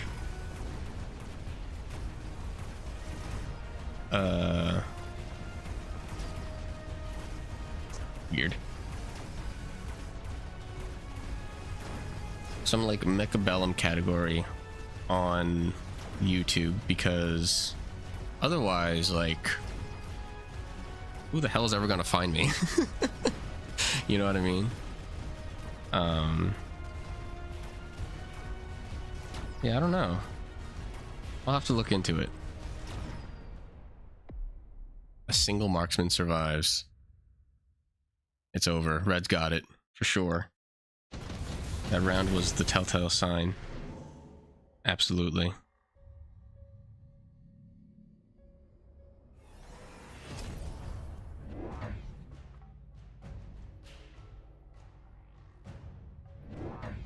Not sure if YouTube has something like that. Yeah, I'm not. I know they have the gaming category, but probably not for like per game. I know they have tags, so I'm curious if I could like tag my stream with Mechbellum.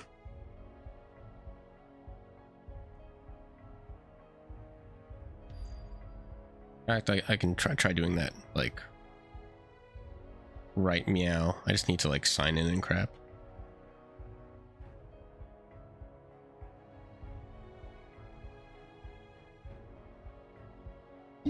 Excuse me while I manage my stream stuff.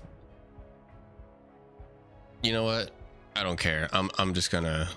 What's it looking like? Damn, that's a lot of insight. I'll be the other team. We'll see what happens. That is a bet for odds right there.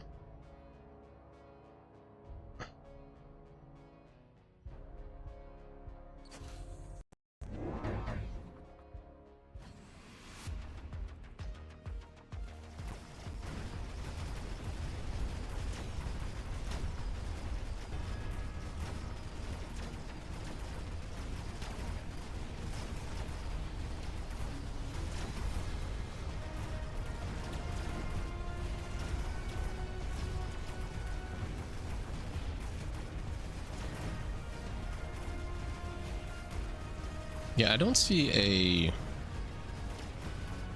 a way to tag the stream at all. There's like a clip option, there's a save option to like watch later, there's a share option. So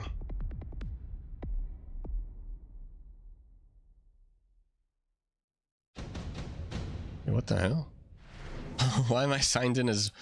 I'm so confused. Oh, hold on. I'm in the wrong option.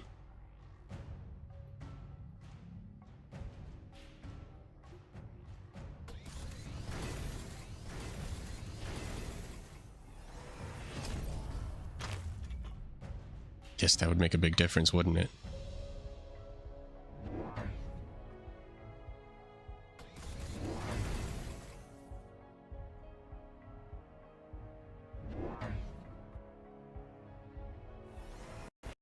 There we go. All right. Edit video. Let's see what we can change. Well, you know what? I am not against the assault marksman. We saw it work once. Why not have it work a second time?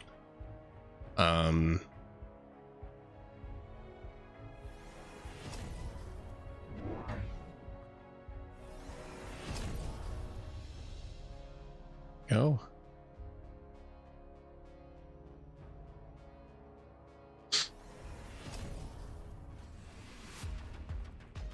Yeah, I don't see any ways to tag it. So I guess that's just that.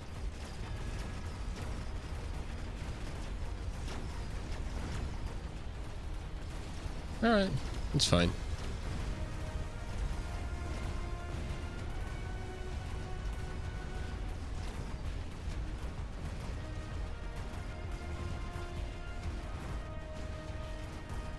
My God, can like YouTube just stop everything? I hate you, YouTube. Go to hell. Trying to tell me tutorials about how to do all this.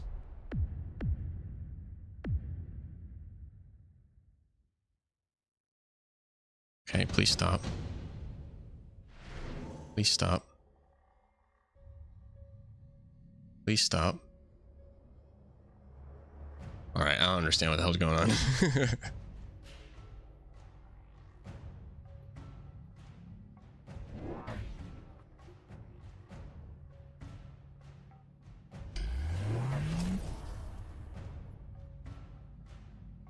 Yes, my first YouTube stream.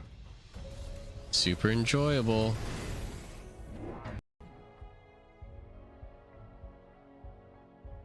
I have a like. Someone liked it. Thank you, whoever liked it. Alright, anyway, that's enough of that. I'll see if there's a way for me to get some exposure bucks on YouTube. I really don't know though. I feel like YouTube streaming is primarily for people on YouTube who already have an audience who would like to stream, but maybe I'm wrong. We'll see. All right, what the hell is going on? We're in round 6. Nobody has lost any health. For some reason, I bet on this. They do have some levels, which is nice, but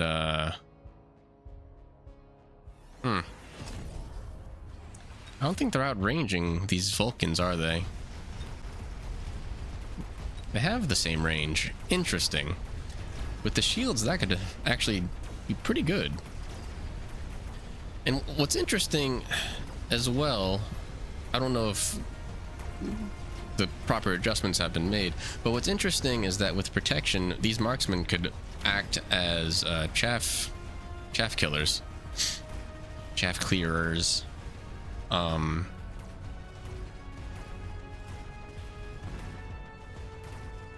Yeah. I mean, red's not gonna take this. These arc lights are too strong. Unfortunately, I should have voted for the arc lights. As much as I love the silliness that is the assault marksman, I already said it before, I love me some arc lights.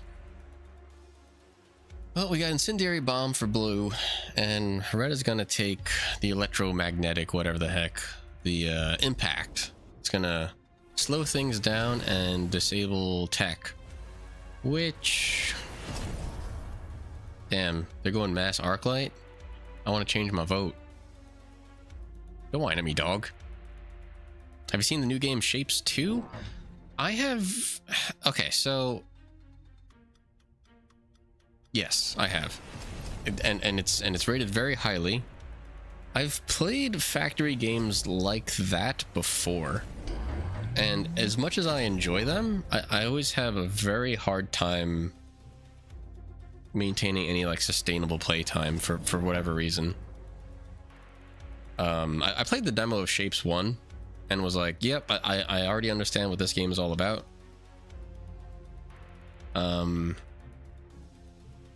White Prince knows. I think I recommended a game called like Space Chem or something to them a while ago, and it's basically managing shapes and types of molecules to try to create a certain thing, and then you export that to make more things in the future.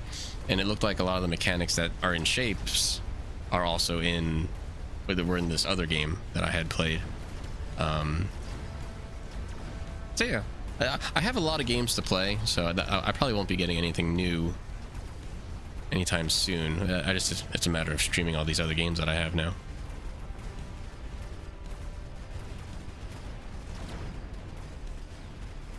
Well, these fortresses got some sustained pressure, which is nice.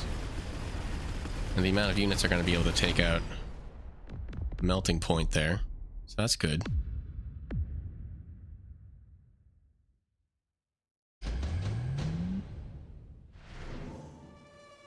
Oh, thank God. Aeronox agreed with me. I just saw the vote. I can rest easy now.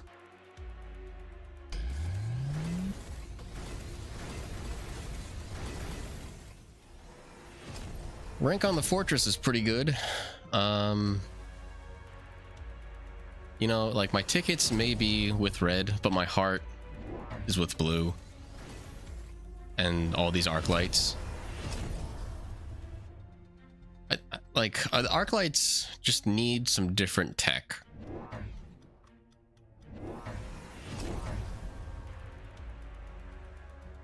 They really need some different tech.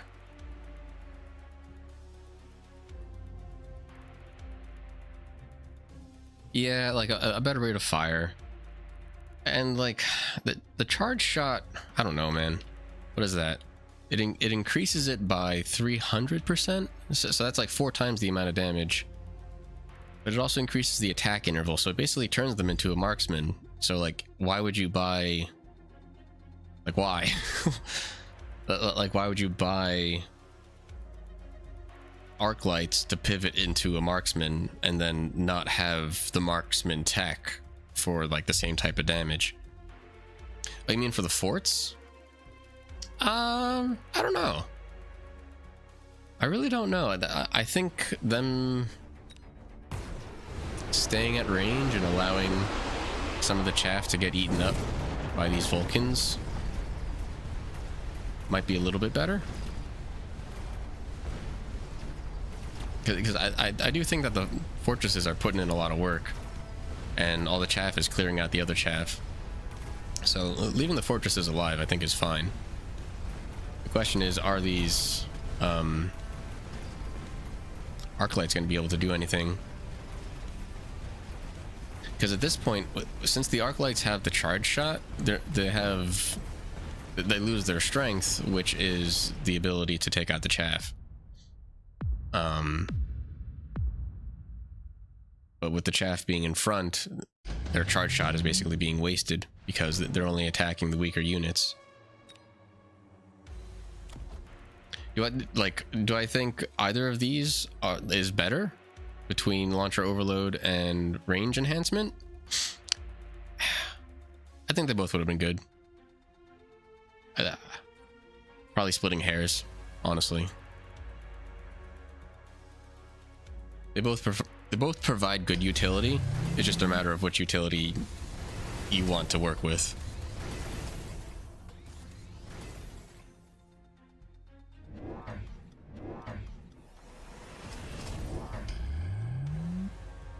I don't think wraiths are it.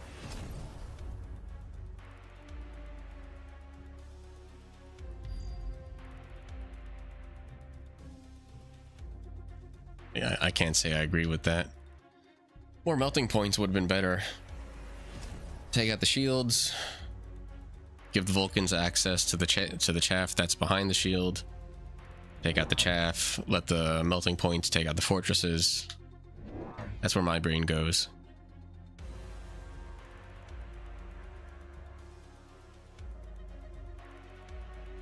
I mean, we already saw a GG in the chat, so I'm pretty sure red takes it. We'll see what happens. Ultimately, as much as I would have liked, I do like the shields, but as much as I would have liked these arc lights to do well, I don't think this is the comp you use it against. Because if you're gonna spec out of chaff clear into charge shot, there need to be more medium-sized units, things like sledgehammers or tarantulas, even scorpions, so that charge shot is, you know, it's getting some payoff. There's just too much chaff, and losing that fire rate really hurt. That is certainly a GG right there. I get some money, yay!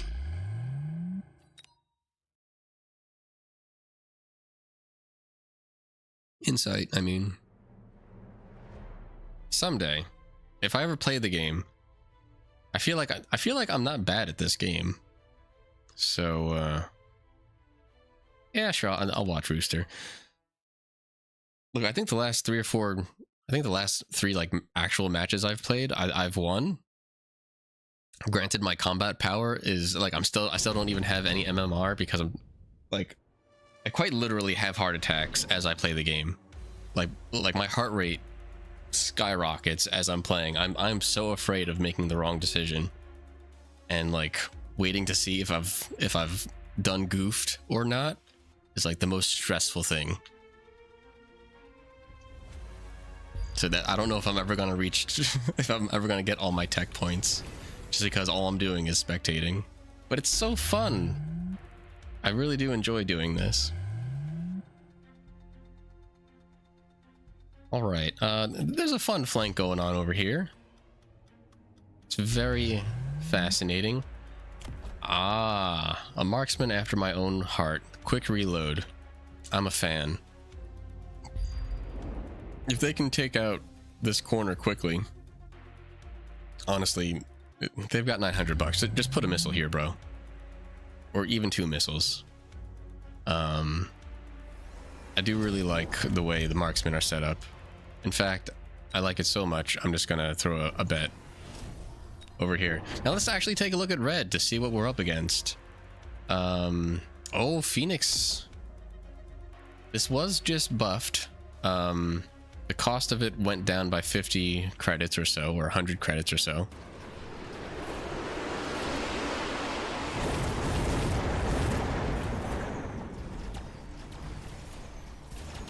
The more you play, the better it gets. Yeah, like, that's the other thing. Like, I've told myself that. It's like, look, your nerves are only going to improve when, like, as you get used to being put in this situation. So, like, I almost, like, forced myself to play last night.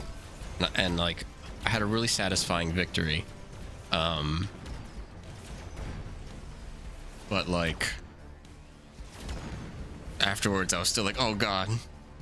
That was closer than I would have liked it to be.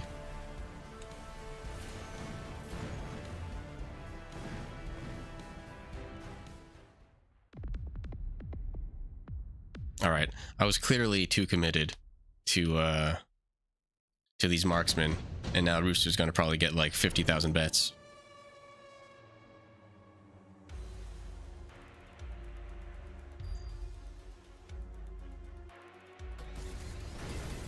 They both go the electric impact.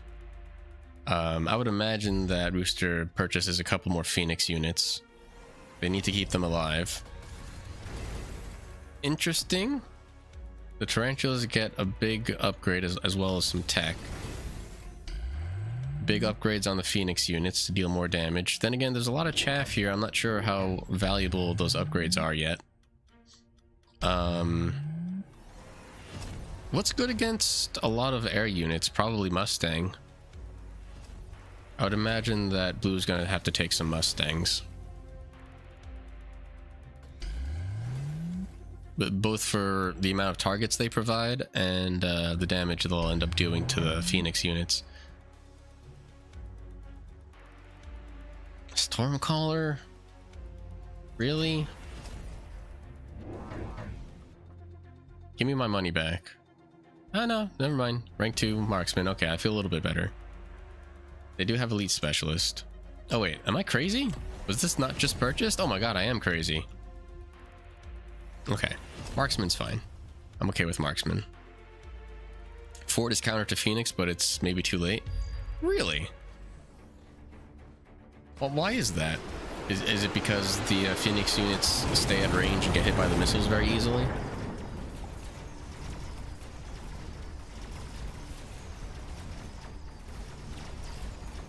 Yeah, just because of the AA missiles? Okay.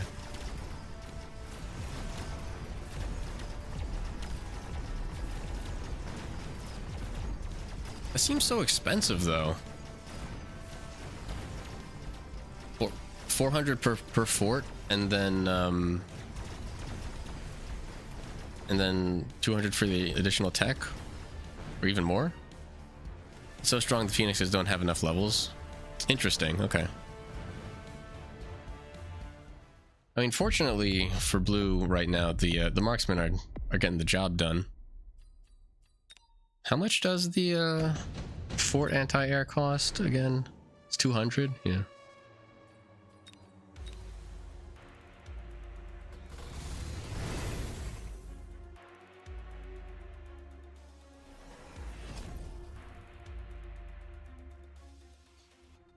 Well, let's keep an eye on what red does.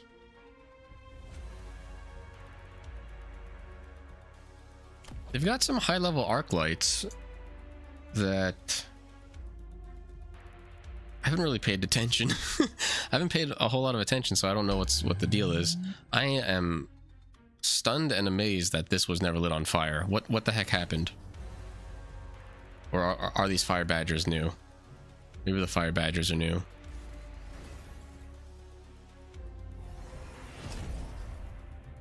I'll try to keep an eye on these arc lights and see what they shoot at. With their levels, I'm a little surprised that Rooster isn't just selling them. Fire badgers are new. Okay, thank you. I can only pay so much attention.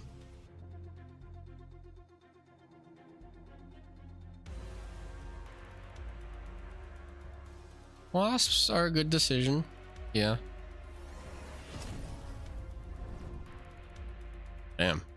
Blue's going all out on the fire. And the wasps and phoenixes are going to fly right over it. So they're really depending on their marksmen to just take care of all the anti-air situation. I just want to see how quickly this gets resolved. At some point, they're just going to have to spend like a couple hundred on missiles just to resolve that quicker. All the ground chaff is going to go away very quickly. The marksmen are going to have to take out these wasps, and because of their quick reload, that shouldn't be too bad. And these tarantulas are tanking enough damage. The question is the respawn rate of the Phoenix units going to be good enough to beat out the marksmen?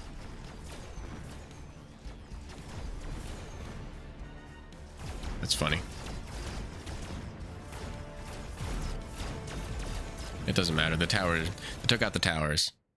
Well, that was fun. All right. We definitely got a match.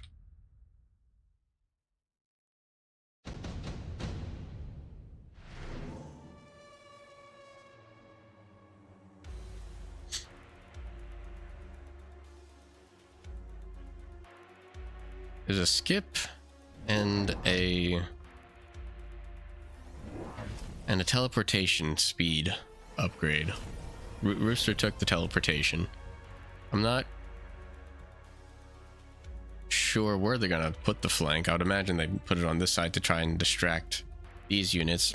Blue ends up going fangs to try to counteract the other fangs, which I guess is fair because it's kind of the same situation on red. Honestly, their only anti-air are air units.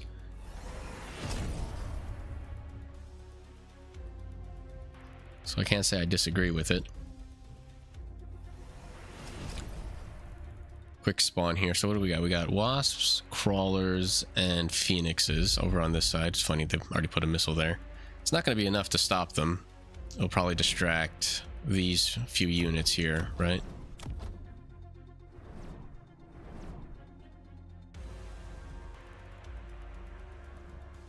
There's a good gap to take the left tower according to... where? Here? You know what? They're not wrong. If they just beacon in some like Phoenix, like some high health units in this way, might be able to hit the tower. Anyway, wow, what the hell is this? That's hilarious. It's like they really wanted that tarantula dead. That was really funny. Okay, this flank's already done. Some wasp over there is nice. Hey Stan, how are you doing? It's been a minute. That's a Rooster special. It was for the shield. Okay. It's hilarious. I've never seen that before.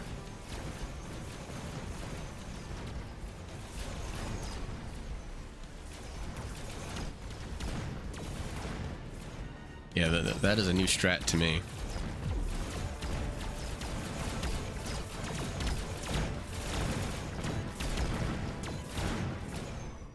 You been doing good? Good. I am also generally doing better than I had been the past year or two. So yeah, you could say I'm putting a little more effort into streaming consistently. Well, what units are they gonna take here? That's a lot of balls. I don't know if that helps. Melting points are cute. Sandworms, maybe. Typhoons are nice for anti-air.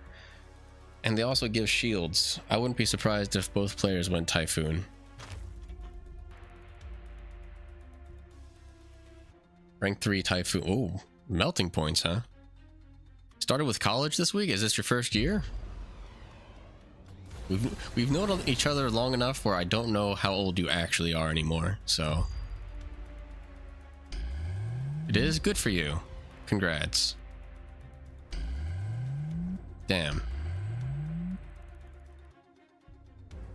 Damn, has it been 4 years? Just about, huh? You're getting there.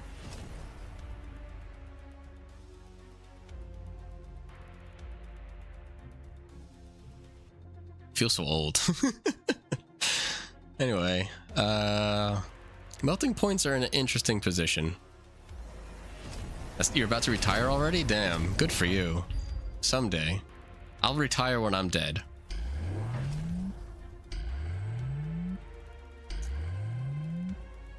Blue still hasn't bought any units. They're plopping down a lot of shields. Are they gonna go... Yeah, weird. I felt like that was a panic move at the end there. Let's see what happens. So long frame rate. All the marksmen are dead. Ouchies. Oh no.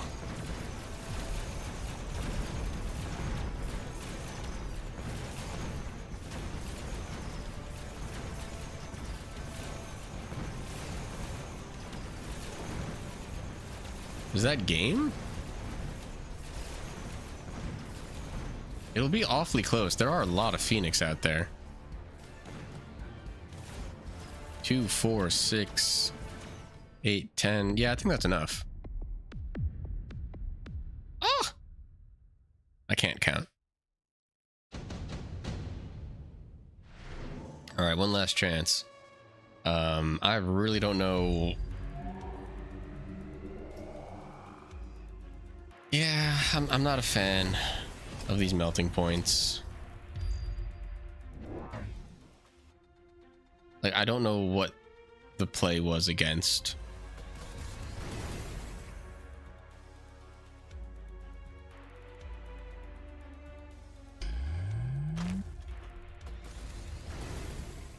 What's this game about? So this is an auto battler. If you're familiar with like TFT or like an auto chess type of game, that's what this is. But a lot of people make a comparison to StarCraft. It's very much not StarCraft. This isn't an RTS. However, the unit formations and combat and different abilities and stuff, you could liken to maybe like a StarCraft type game. But all the units behave on their own. All you do is you position them and you give them little buffs and you level them up, and then all the battle happens automatically. And what I'm doing while I'm streaming is I'm just kind of spectating and commentating and trying to place bets on who's going to win. And the game is Mechabellum. It's on Steam. All these terms, I know, right?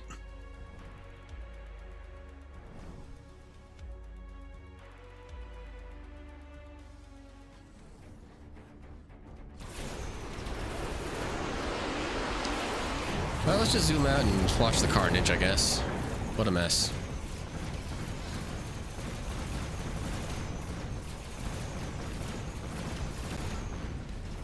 The Ion Blast on the left side is certainly helping blue, and the Ion Blast on the right side is certainly helping red. The winner overall has to be red. There's just, again, too many Phoenix units.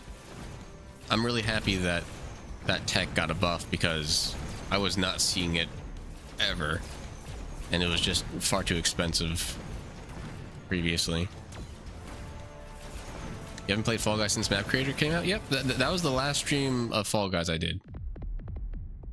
The 1 or 2 streams of Map Creator a year ago or so. God damn it, Rooster.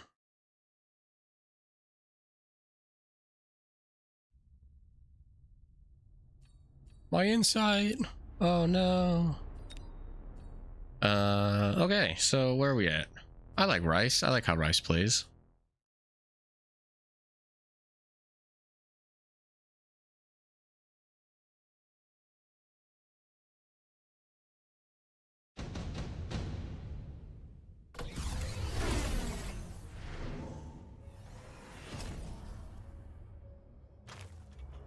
I already like seeing the Sabretooth with increased health, and is this just no, this doesn't increase its health. Where is it? This one does, right? By 30%. The Sabretooth might survive until the end of time.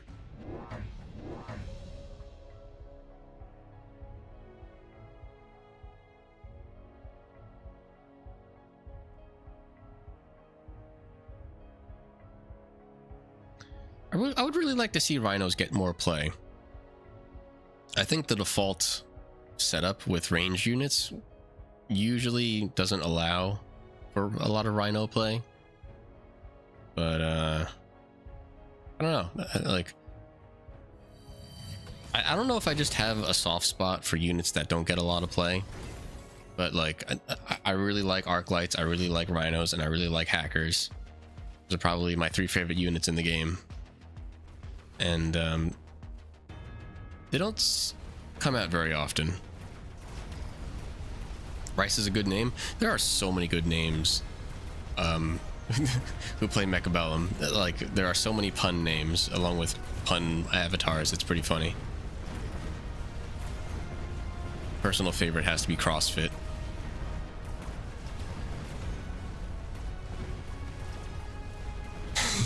You hate the Twitch mobile app UI change? Yeah, I just heard about that yesterday, funnily enough. Heal forever. Yes, good. That's fun. Did it get another level? Almost.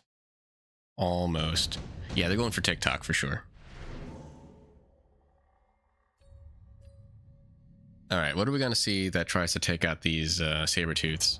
I'm really surprised Xanatos did not go Steel Ball. Steel Ball just inherently would help, potentially, if they happen to get through.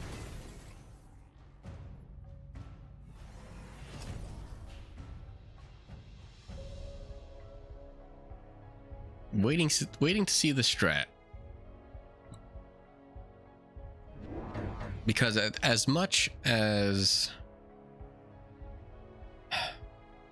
these wasps will end up beating, they'll beat the Sabretooth because of the air stuff. I really don't think that, I mean, fire's gonna do nothing.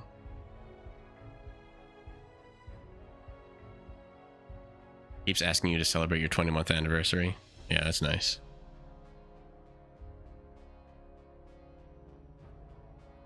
Weird. Twitch makes weird decisions. I'll leave it at that. You know what? I'm gonna vote for some Rice. I think Rice has it.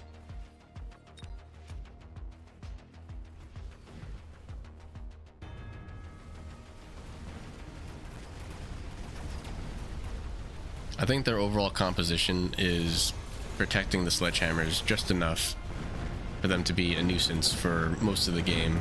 There's enough Mustangs that they deal with all the chaff, so that all the air chaff goes away, and that leaves the Sabretooths to just kind of clean up, and with the high health, they'll be fine, especially this guy. Oh, but the tower though. These Fang...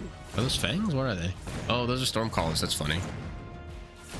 Again, Rice basically wins on a technicality. They just made the right decision. Period.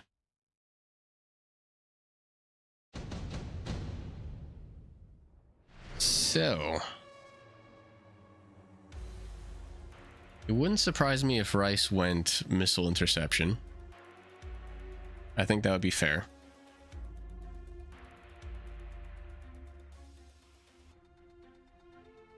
I don't think that would be bad. Blue with another... I mean, bro, like you gotta go for field maintenance. Come on. Go for Eternal Life. Please. Unless this doesn't stack. Does anybody know if this doesn't stack? Like, it won't become like a 9% health regen, will it? I should test that out myself. For those of you who may not have caught the question, does the nano repair kit stack with field maintenance?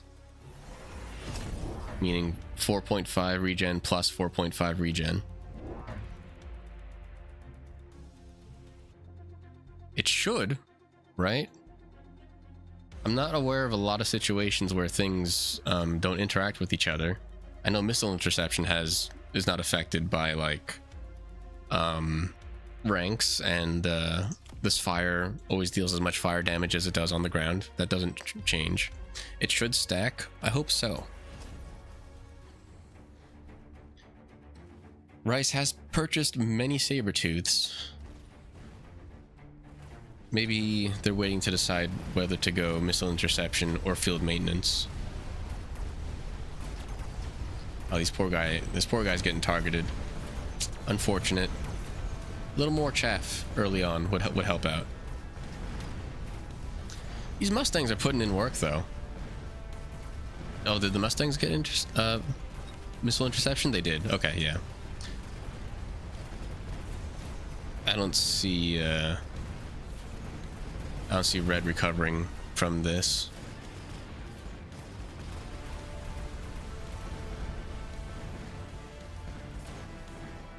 They are taking out most of the units, though. I'm a little surprised that the Mustangs didn't survive. I guess their range lets them get hit, but still a little confused. Smoke bomb. Smoke bomb is gonna do what? Where? Why? How? What is their plan?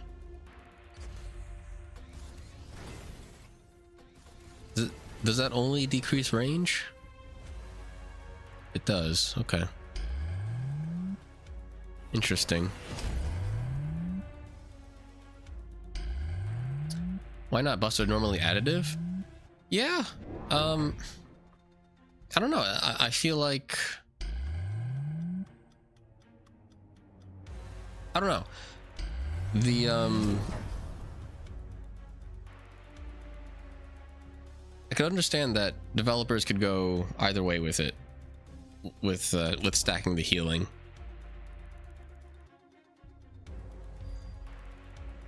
Lurk? Yeah, I'm not using a chatbot today. So...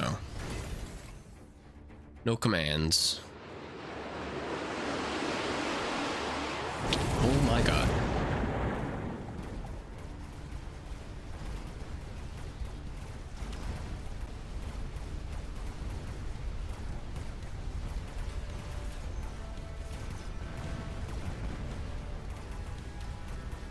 The smoke didn't really do much, did it? Is this guy staying alive? They are. Okay, that's good.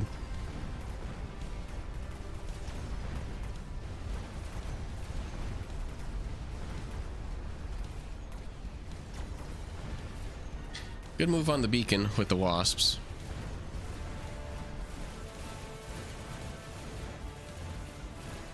I don't know. Are they going to be able to deal enough damage to this? Even with the tower out? No. It's going to be a tie. Ultimately, blue's going to do more damage because this is worth 200 supplies. And these wasps are worth like 50... 61 or so. So, an awkward tie. Yeah, the bot's sleeping. I didn't put him down. But yeah, just sleeping. Dude, there's so many arc lights.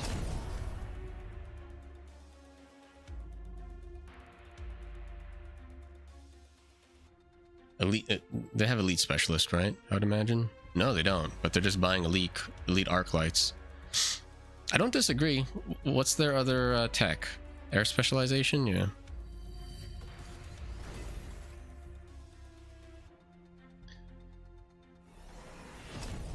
I mean, if the arc lights could get their charge shots, oh no. Okay, are we gonna see another tech for the Sabertooths? It costs 500. It would be the rest of their cash. Do it, Rice. Do it. Do it. Thinking. Oh, okay. They just take a level. In that case, what are you gonna do? Get some more chaff? That's fair.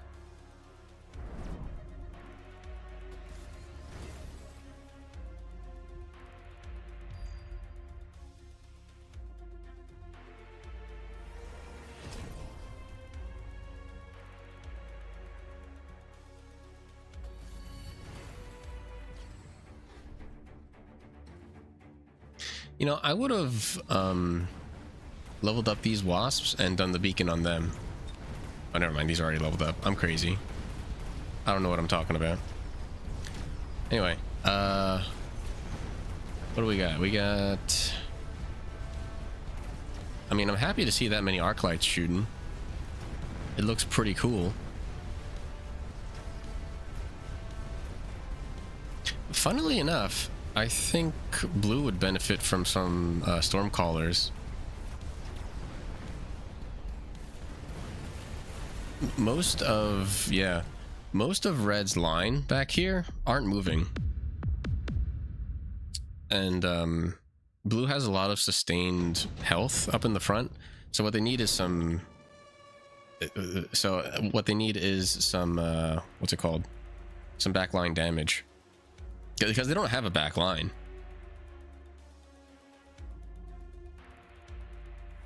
When you say he needs a melter, are you referring to red or blue? I think they've... wow. I think red has actually surpassed the point of needing a melter. They have enough... oh no. That Overlord's going to do nothing. Just sell it. Red has enough arc lights that I think are doing enough damage. Oh, there's a GG. What happened? Dude, there's 2,400 health and 3,000 health. What happened? How's the game over?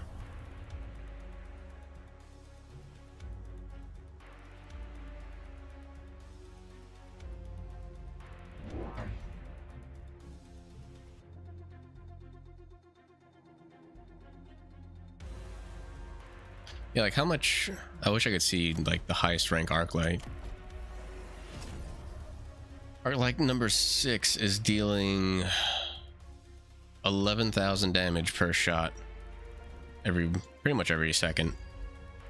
Some good damage right there. Granted, that's the highest level 1 probably, but still pretty damn good. Oh, I see. The photon coating is gonna do a lot.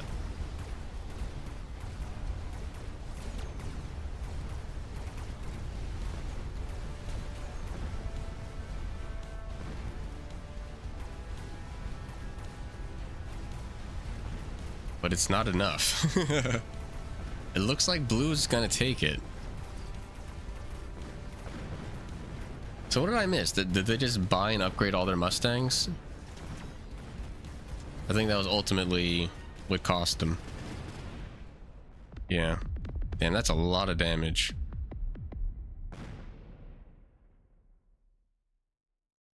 All right.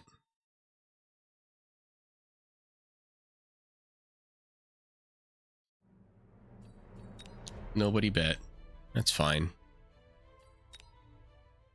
See what Prince Boji's up to.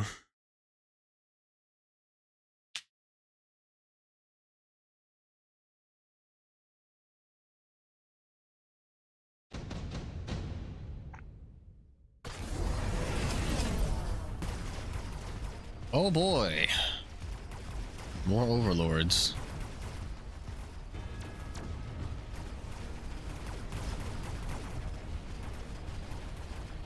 So just like a quick unnecessary question, the hypothetical question: is it possible to balance this type of game so that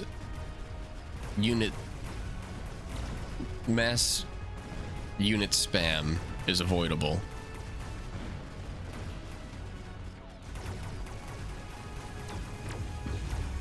And are we there already? Because like there's been a few matches where like we've gotten clumps of overlords or clumps of like fortresses or clumps of sandworms, and granted they're always like the higher cost units, so if there is going to be a unit that is mass produced and clumped together, it should be the high level units that accomplish it.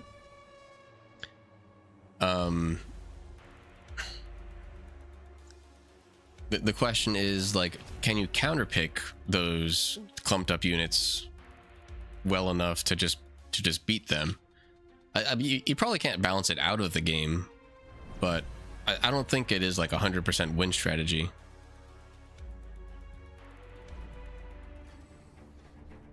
Mass unit benefits better from the upgrades. Yeah, like that's true. That is true. The bigger the death ball, the more death, I suppose. So like, I think what needs to happen here on Blue's side is probably, I mean, keeping the Mustangs are fine, but there needs to be a way to beat all this. And funnily enough, they're winning on the left side so hard that they actually approached in from the backside, and that's going to allow these Mustangs hopefully take out the remaining overlords. Still not enough. So I would imagine that Blue has to go melting point here.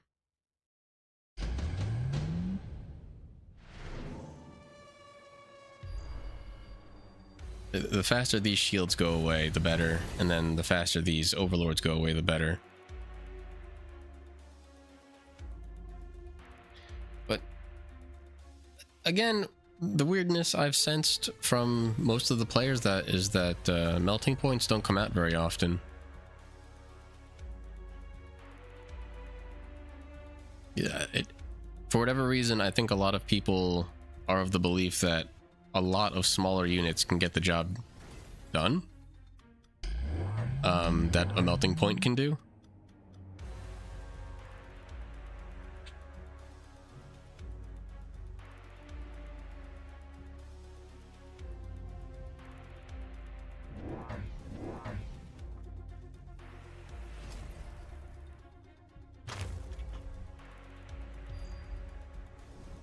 So what did they take? Elite specialist? Yeah.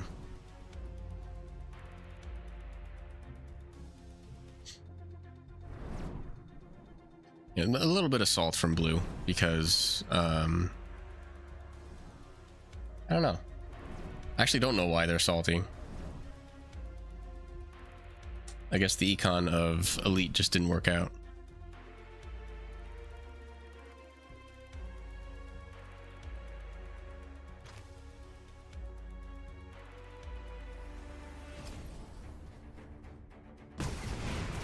Chaff clear isn't very good here either.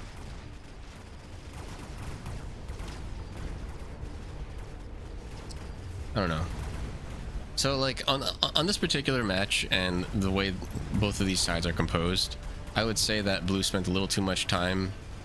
Like, oh, this side is probably overpowered for what it needs, right?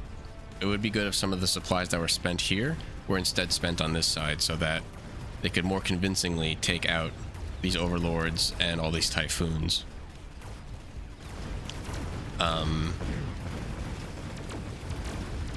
Blue really needed some health here as well, so like I don't think there's a reason for any salt.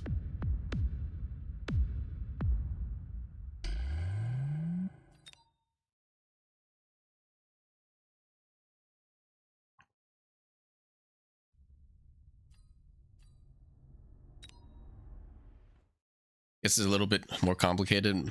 Melting points have their place for sure. Yeah, I don't know. It does.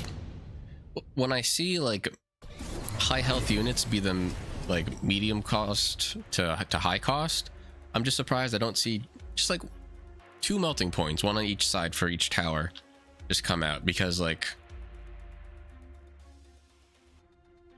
it's similar to how one might put a missile over here to stop a flank.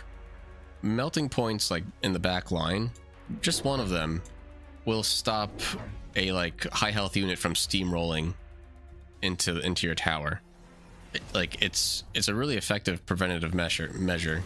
And I guess if you don't have chaff clear, or if you think that it's more effective that your offense beat their offense, then sure, I guess melting point doesn't make a lot of sense because it costs 400 supplies.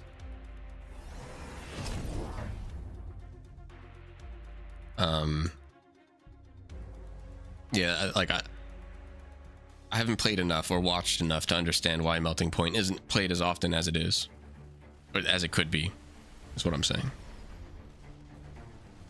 I am just ignorant, I guess.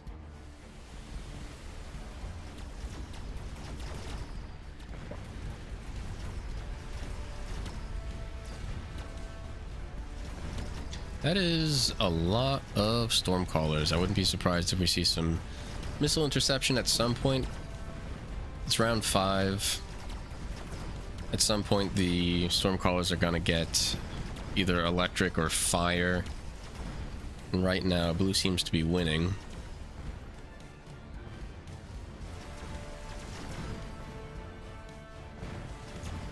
That's pretty even, honestly.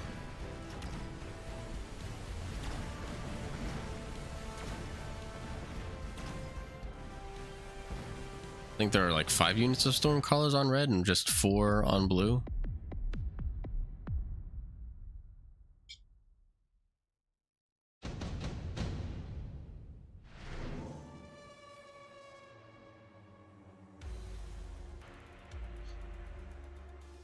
Tank production's pretty good here. I'd imagine that's where the pause comes from.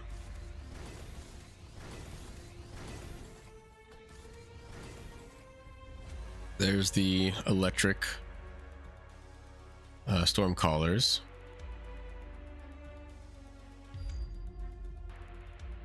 Oh, they skip it. Huh, okay. A little surprising. I'm very curious what they think is worth 1300 then. Yeah, because a lot of those, like, they didn't even take the improved fire system. They unlock Sandworm. I would imagine they're going to buy some Sandworm. And they put them in the back. Huh. Are you gonna buy some tech or no?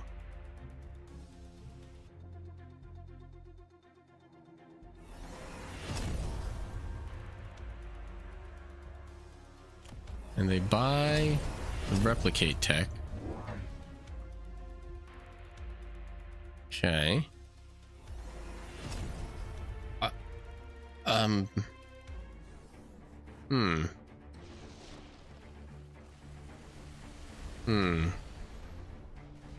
I agree with the position of the Sandworms because that allows all the units on blue's side to move up into a good range.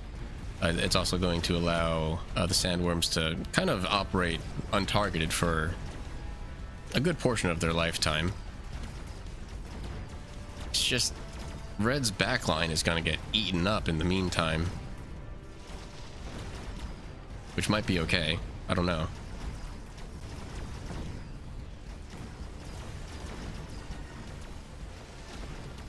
Sandworms go down. All that's left is the Stormcallers for red.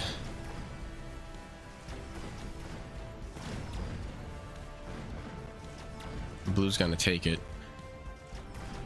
Interesting.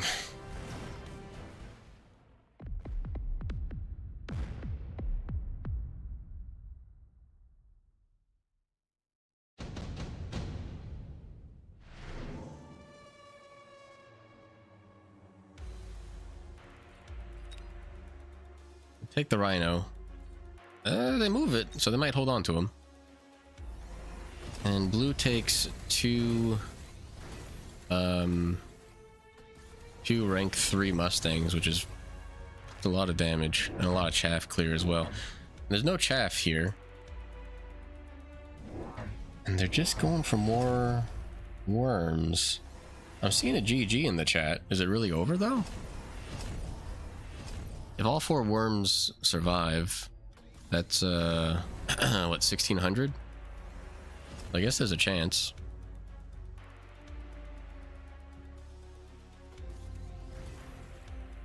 Any flanks? Don't see any.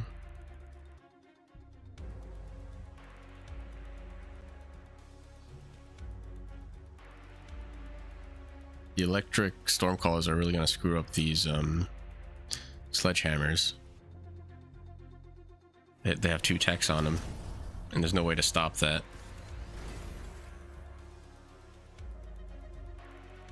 Yeah, like I don't really. It's weird. I don't see blue losing, but the game's over, so maybe they lose.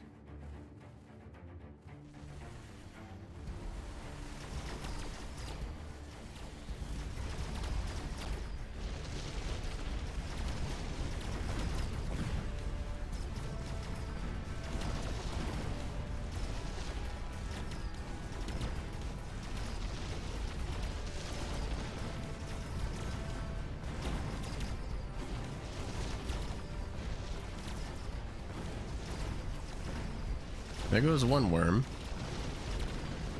These stormcallers are staying alive though. That's fun.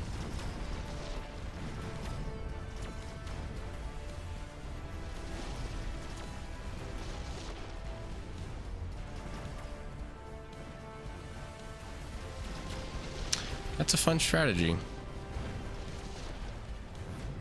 And like I understand where it comes from too. Like you got your strong backline and a very strong front line. Just enough.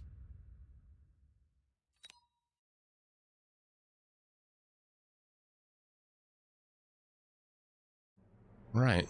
Around 8.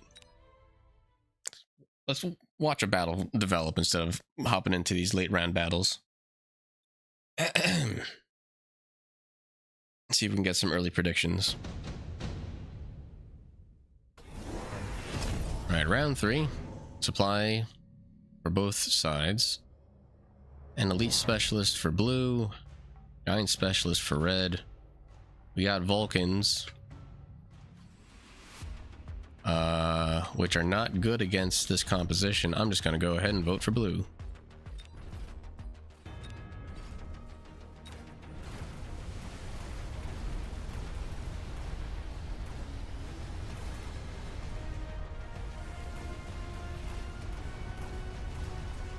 Looks like Mass Arclight with Elite Specialist isn't bad.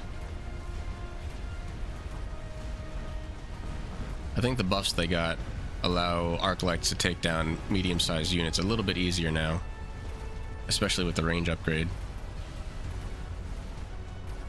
And these don't even have charge shot yet, right?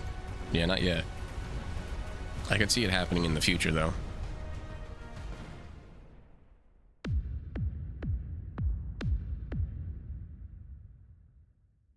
Somebody bet against me?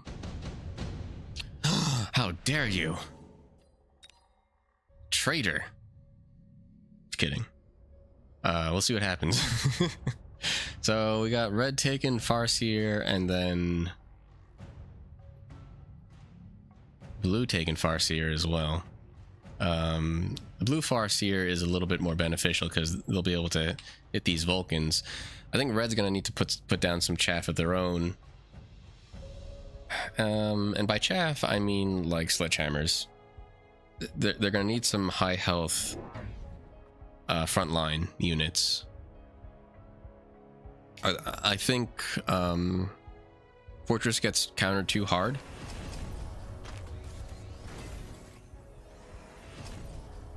Yeah, like I understand that they can put down fortresses, but I do think that frontline fortresses get countered very hard by a lot. There's a lot of options to take out frontline fortress.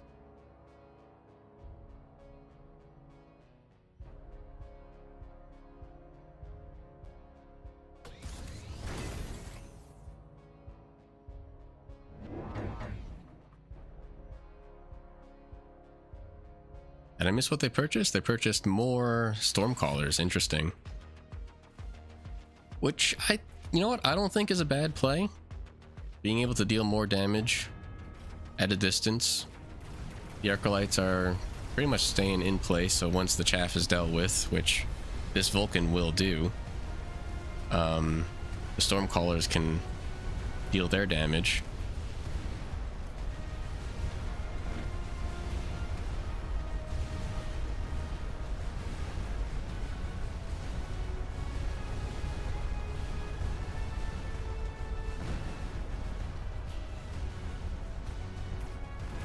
Blue still has the upper hand. I would like to see forts come out.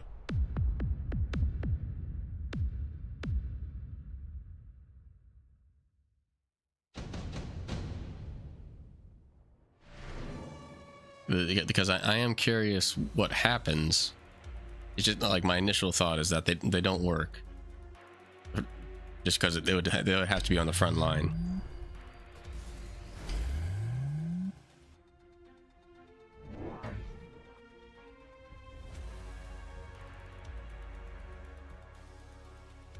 Wasps come in. Red has 900 supplies. Let's see what they go for. Fortress is locked and loaded. There it is. Yeah, that's about as close as you want those fortresses to be. So they're gonna let their... These are all crawlers? No, they got some fangs too. So they're gonna let their crawlers run up. Give their fortress a bit of space to work with. And then once, at some point, the fortresses are going to have to unlock the barrier. But still, I wouldn't be surprised if we get a mid-range melting point counter, like, right away. Blue is elite, so I don't know how long it'll work.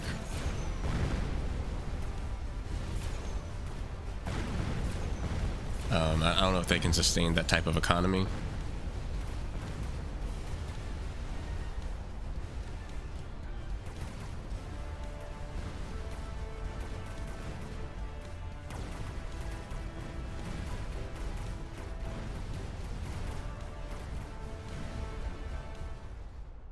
Farseers are putting in work, though. How much damage do the elites do? They do 2,000 per rocket. Not bad. The fire rate on those are really good.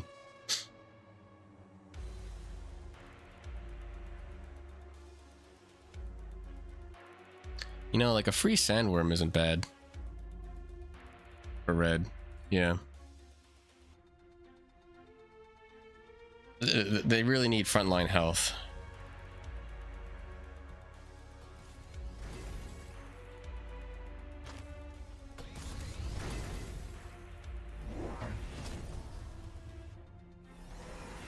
And they already sold the Stormcallers. Yeah. Like, I understood the thought process, but it just really wasn't going to work out. Especially with these Farseers having the missile interception right now. Yeah, no melting point unlocked, which I think is fine.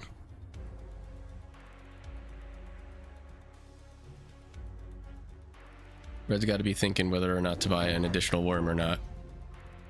They just go for chaff, which I think is also fine. More range so that the fangs and crawlers can take up some targets. Just like the arc lights already are taking up so many. Oh my god. Yeah. This missile interception is nuts.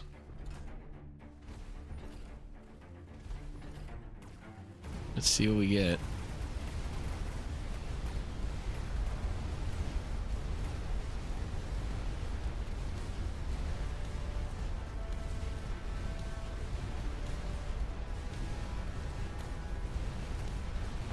Yes, there's still just not enough chaff, and those Stormcallers are completely negated.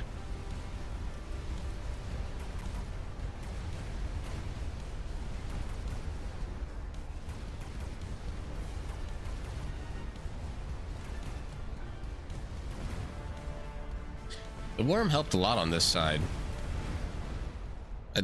I think if this tower survived, it would have been close over here. But I don't know. I'm not too sure, honestly, what the better decisions would have been for red.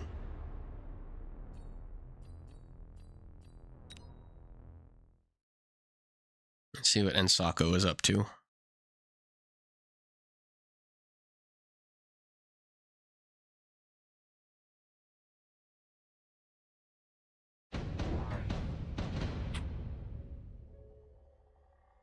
Oh, cool. We get to watch round 1 prep.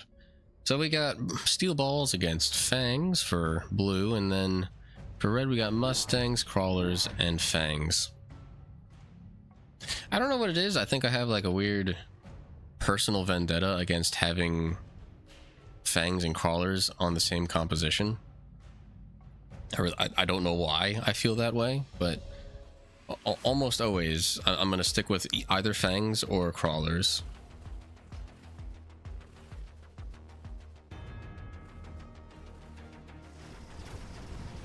I think I see them as almost the same. Like I see them as the same unit that fulfill 2 different purposes. Like if you have crawlers, you should have like all of your high unit count squads should be all crawlers, because you're trying to do like frontline chaff and stuff and be offensive. And then if you have fangs, you're playing a little bit more defensive and you want to protect your back line and you're trying to draw in the enemy, so your fangs are going to create a lot of targets. So I think you should all have fangs so that whenever you buy a tech for one of these units, it like affects your overall strategy. That's just my personal philosophy on it though.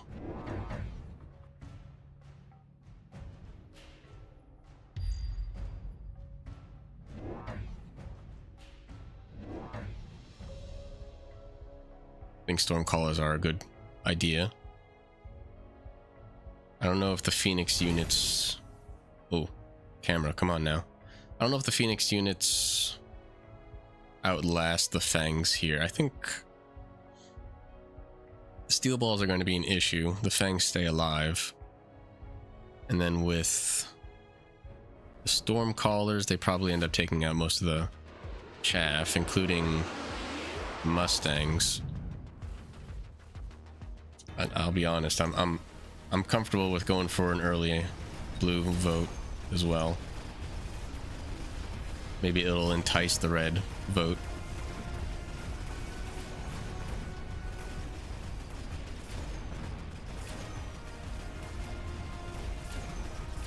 Yeah, all these fangs are still alive, and that's going to allow probably a little bit of damage on these Phoenix units. Especially with the tower getting taken out. Okay. I'm not familiar with this name.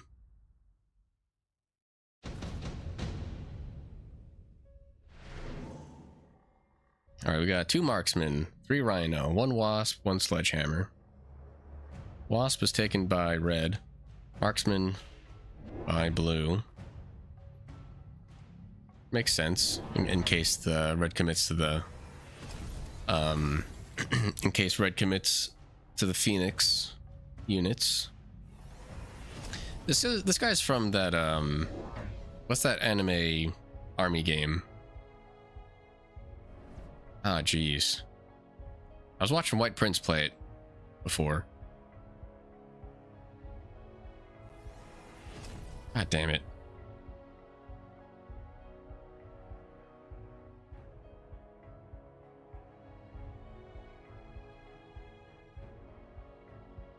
Valkyria Chronicles, thank you.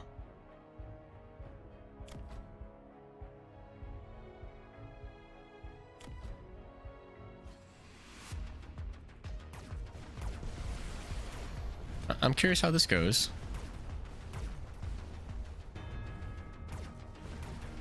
These wasps are well placed and well timed. Oh, but they're not going to target the marksman. At least not for a little bit. Okay. That'll work out.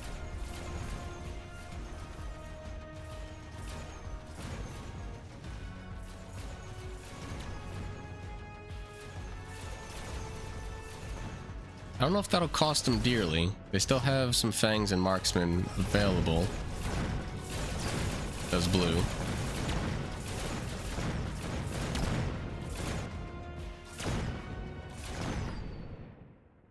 It's funny. The only reason that worked out was because it's a rank 3 marksman. Was able to tank that hit from the Phoenix.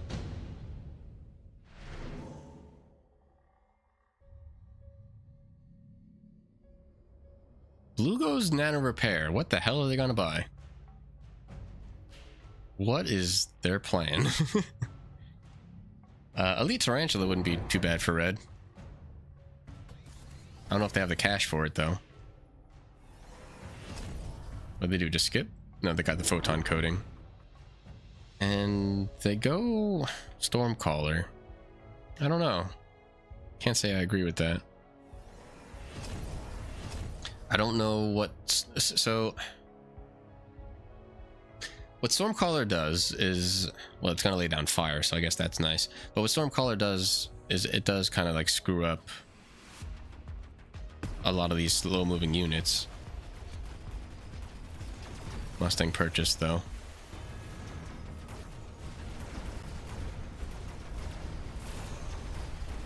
We'll see what happens on the front line. Pretty curious. Oh, photon coating on the wasps. That's fun. That'll probably pay off. Not as much as I thought it would, but... yeah.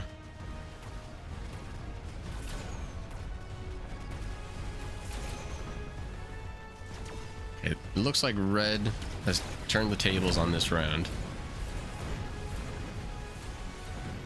Fire was a really good choice. I was heavily questioning the Stormcallers before, but once that fire tech popped out, I was like, okay, I got you. Elite Fangs, do it. Oh, you bitches. Alright, what's gonna get armor? Steel balls, that's fair. And what about red? You've never seen photon on wasps. Yeah, I would imagine this is gonna get sold. Probably next round. And then they leveled it up, so that's nice, but there's no way this sticks around.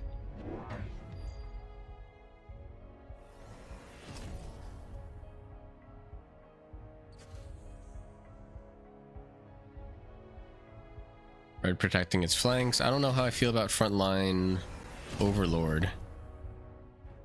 It's definitely trying to offer target support against the wasps.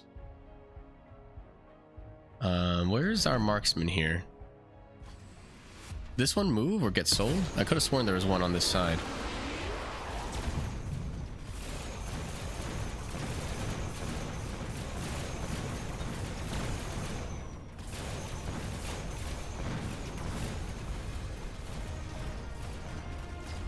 Photon wasps are working out.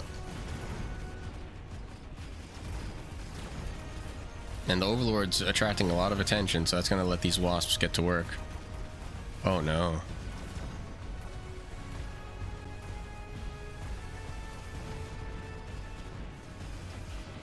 Some really clever decisions by red. I gotta respect it.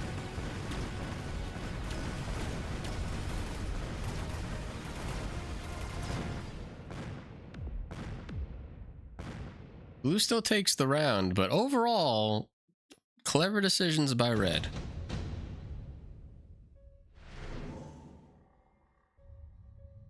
And red takes Vulcan. Blue takes Fortress. Okay.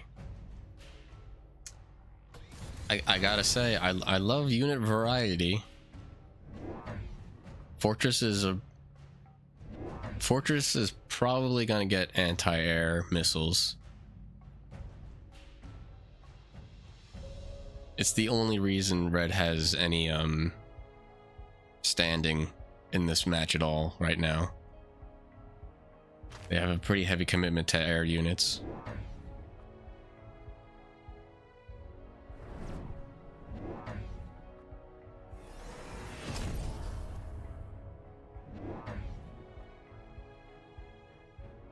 Okay. So, Fortress is going to offer a lot of health that all the wasps are going to have to chew through, so I think that's fair. Keep an eye on this left side. It's the most interesting part for sure. Oh, damn, there's a flanking Vulcan. I totally missed that. My bad.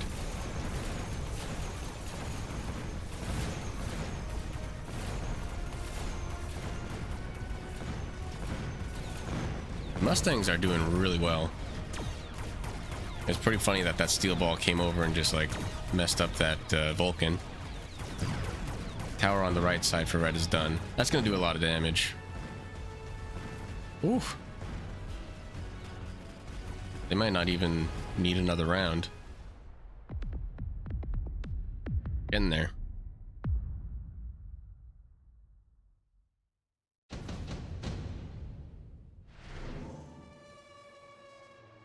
Anyway, I think anti-air missiles put this away.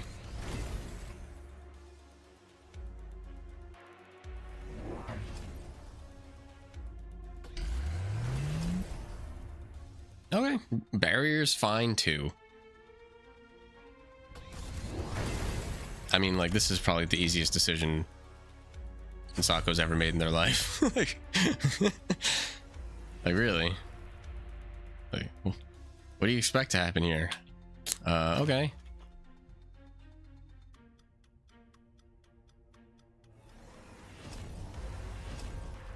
Are they gonna try to protect this at all?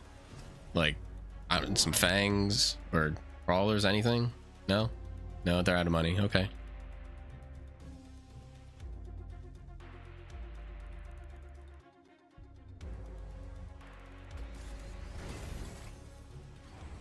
Where's that steel ball? One of these steel balls is the real MVP. They just came over, walked over, and were like, bruh, this Vulcan is mine. Without even like healing or having armor. Like, I got this Vulcan, don't worry.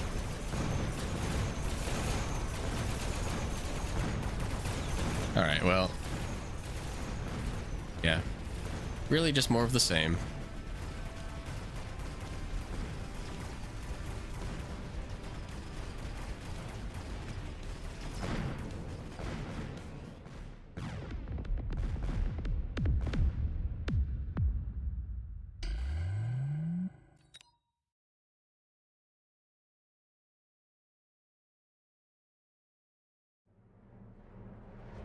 Yay, I won. All right, I'm gonna spectate this one. Let me hit the bathroom and get some water, and I'll be right back. You guys can watch this match in the meantime.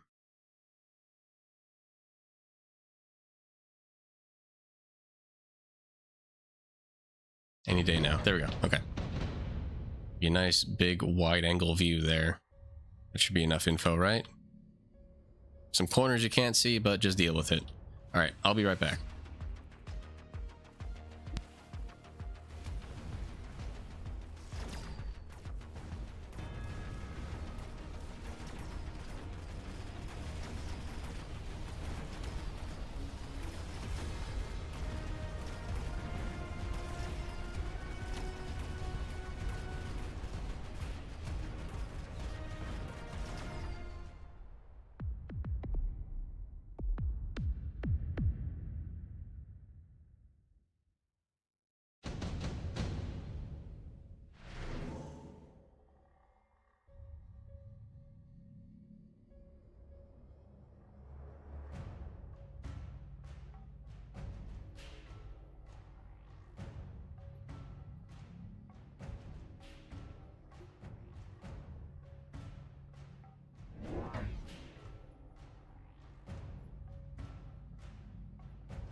All right, chat. What I miss? Wasp Swarm Elite Hacker. Hell yeah. Who took that? That was Blue that took it? You got it. You have my vote, sir. Aranax seems to agree as well.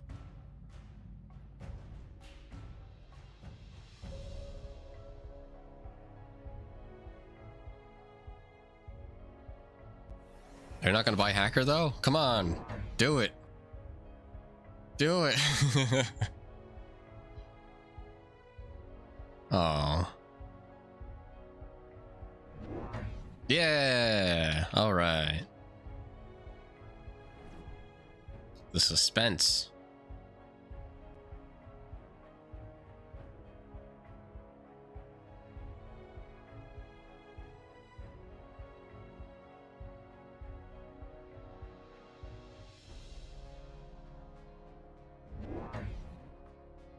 Got some crawlers as support.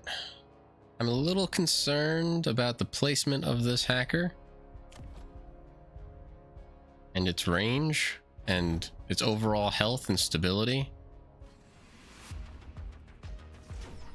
This arc light is not going to offer a whole lot of protection. It's going to die right now. And then the hacker dies. All right. Poor placement.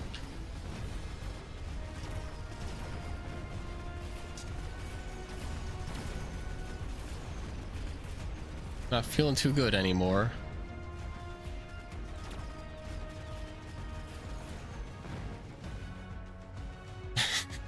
I think this is a new unit though. No, it's not. It's been around for a minute. Right? Yeah. I have no idea what they were thinking by putting the hacker there. It made no sense to me.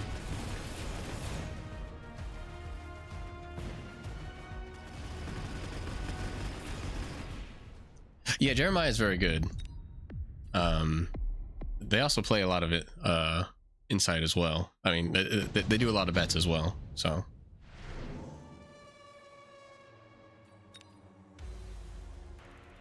We'll see what happens.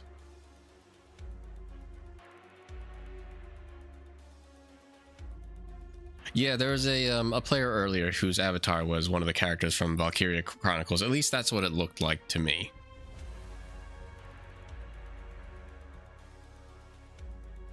That is all. Speaking of anime and armies, I have been watching the original version of Legend of the Galactic Heroes. All I'll say is that I love it. I'm about 60 episodes in, and I don't care that it looks like an anime from the 1800s. I am happy just listening to stiffly drawn men talk at each other the literal entire episode. It's just like you're just constantly, there's constant dialogue. You're just reading a book with pictures, but I really like it. I think the story is very well done. Anyway, what do we got here? We've got hackers hacking. All right. Oh god. Scroll wheel, chill. All right, hackers be hacking.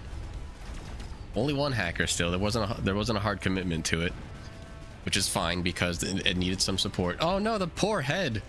I love when the head just like pops off the saber tooth. It's like doing.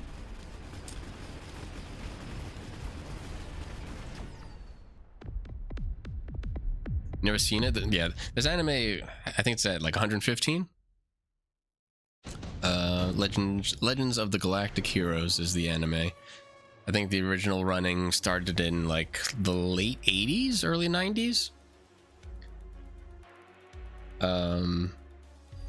Yeah, I personally very much like it. It talks a lot about the philosophies of the nature of humans and how we approach government from all good and bad sides and all styles. And what's nice is that I think the show respects every opinion in a it respects a lot of opinions and mostly says like evil people are going to be evil. I think that's the biggest ultimate takeaway. But the way it tells the stories and the characters that are involved, and you just end up rooting for people, and they just like, they grab your heart. It's like, damn, very well then. But if you're one of those kids that's like, but it's got them old anime graphics, it's not for you. It definitely looks old. It looks older than it is. It looks like it was made in what's it called? It was made in like, it looks like it was made in the 70s or late 60s. Did I watch Monster? No, I've heard good things. My wife and I did just finish watching Pluto. I enjoyed Pluto. I think Monster was by the same like art lead or director as Monster.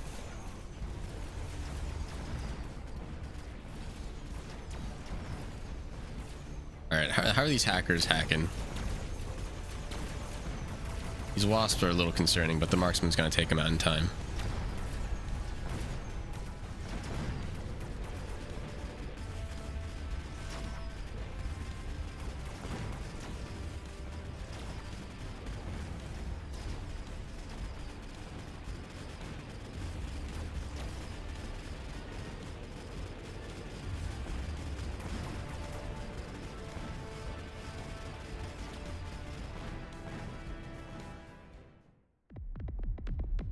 I kind of wish there was a bit more of a commitment to the hacker, not gonna lie. A little more commitment to the hacker would do them some good.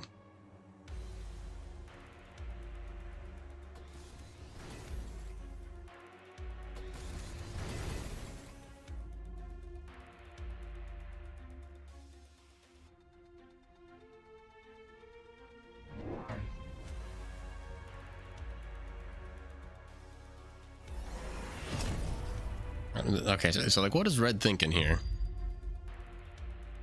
They don't like it. That's what they think. All right, so we still have just the one hacker. You really need like 4 or 5 hackers to really make the targeting difficult for the opposing team. I don't think that one hacker is going to be enough. It's a little upsetting, especially with these overlords now. I don't see them, I don't see Blue making the right decisions.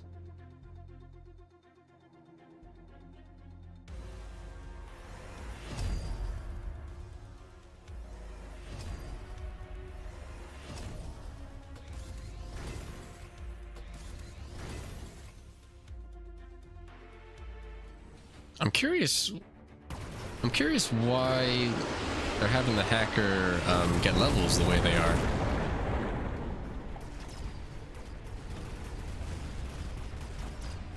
Because there isn't a whole lot of high health units to be taken. Be real. Did the marksman get aerial specialist? They took out that overlord really quick. Yeah, they did.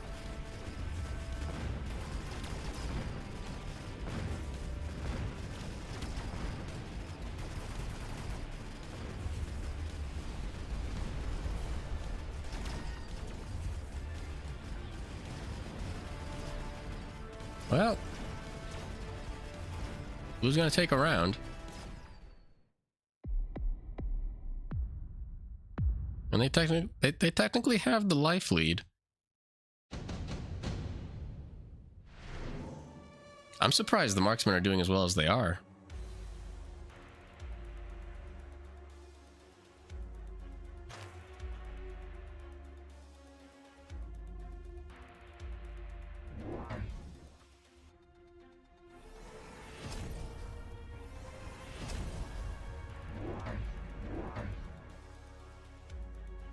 Yeah, like I'm fine with the tarantulas not being committed, and that's a good thing.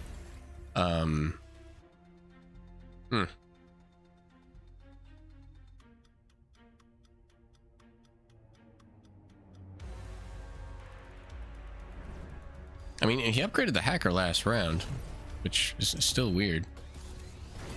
It's 600 credits, so if blue doesn't lose the game on this round, I suppose it'll be sold.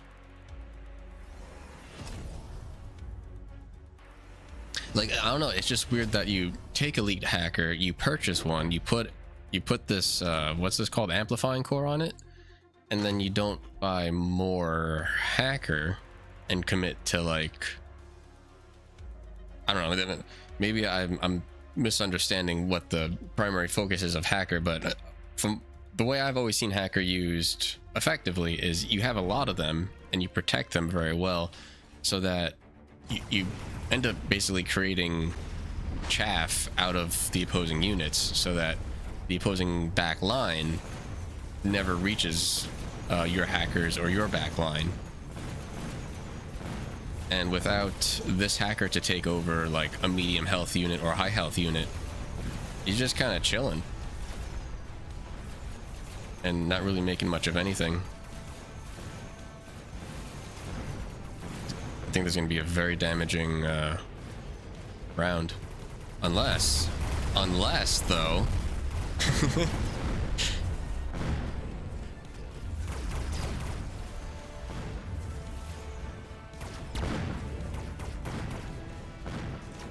I'm actually very surprised that blue won that round.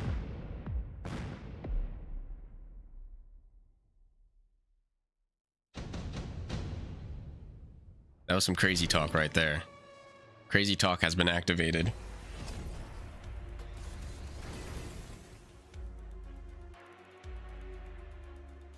Like, why bother with this thing? Oh, it wins them the round? Cool.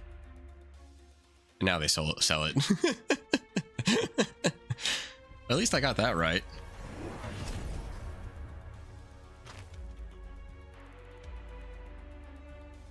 Oh, don't tell me you don't know. You can't put that there. You can't do that.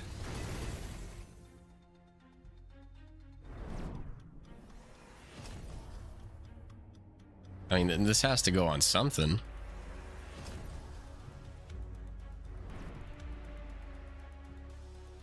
Wait, I'm confused. Why does this have missile interception?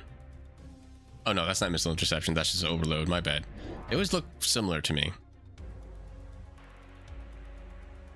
Oh no. He doesn't know where to put this. Where do you throw it on? A sniper? Put it on these fangs. I'm sorry, wasps. Weird. I don't know.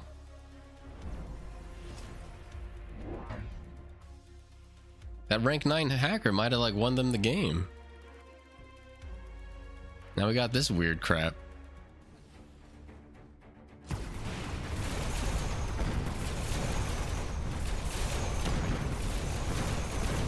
And this war factory is freaking dead, which is good. These wasps are putting in work. If this war factory stays alive, then that's great. It is attracting a lot of attention, but it's well placed off to the left side.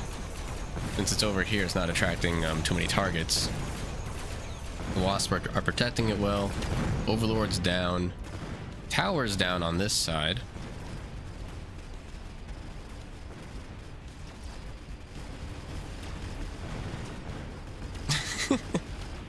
If only they kept the hacker. If only. What a weird game this has been. What a weird game.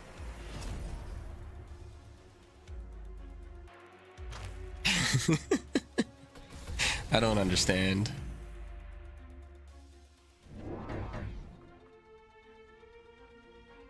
Both, like, I don't understand the decisions, and I don't understand why hacker won that last round.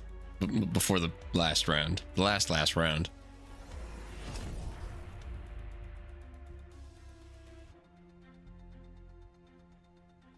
I mean, you gotta level up this wasp. And that's crazy to me.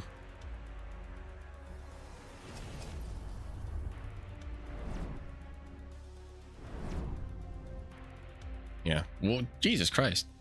Usually doesn't happen, I swear. I've been getting some like weird camera bugs as I move stuff around.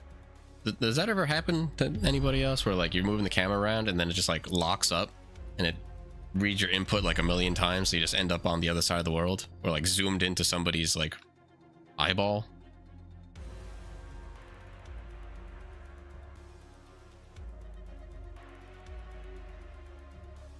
He's like, I don't know where to put this. If only I had a hacker. Anyway.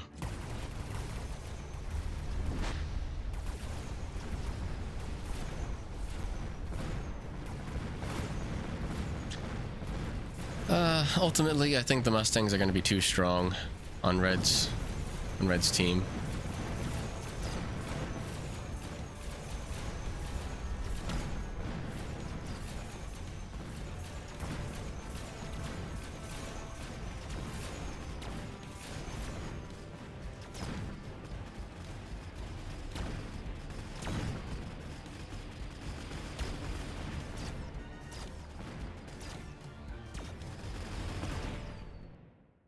Gonna be a slow death. We'll see if it ends next round. If somebody makes a very good decision, it'll probably end.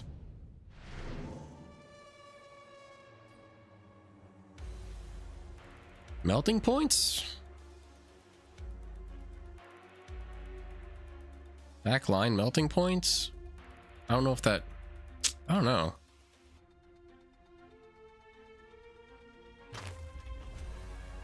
Sell the rank 4 Wraith. I'm curious what Jeremiah takes. They also go Wraith. Do they sell it? No, they hold on to him. Degen?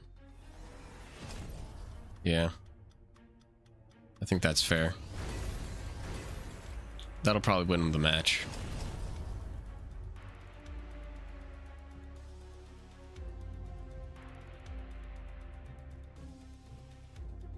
Rank 3 War Factory, though.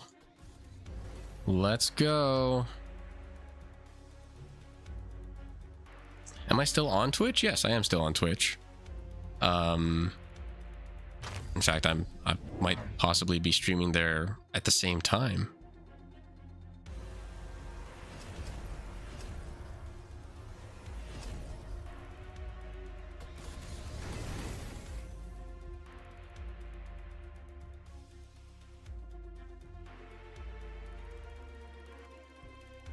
Yeah, I don't really see this going Blue's way. It broke my heart by selling that hacker.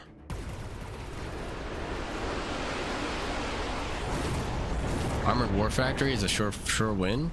I don't know. How much armor would that give? It would only be like 180, correct? It's still 60 armor.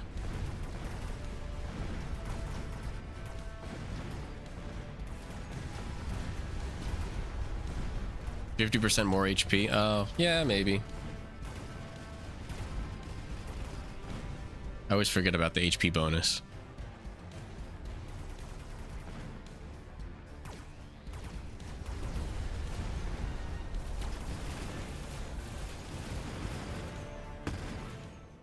Yeah, it was so funny that like they had such a hard that was still close. They had such like a hard supply commitment to the hacker. Like they were giving it levels, they were giving it the equipment, and then it literally won them the round, and then they sold it. Which like just the optics of it is weird, right? And I feel like they must have like reverse psychologized themselves into like into being like, man, this hacker, he's doing good, but I just don't trust it.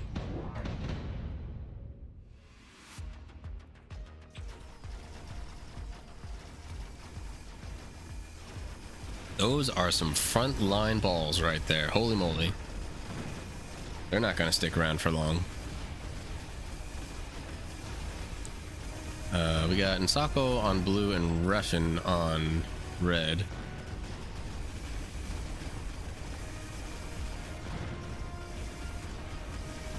I mean, if the steel balls get a level, then maybe they stick around. Can I click on them? Thank you.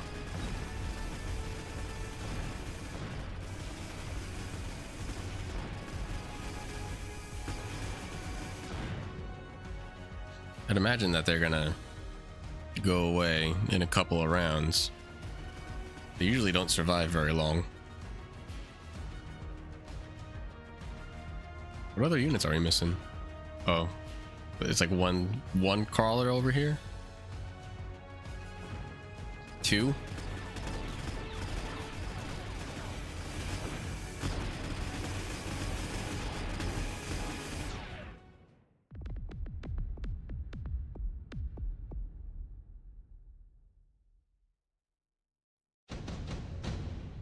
All right. Wraith taken by red and...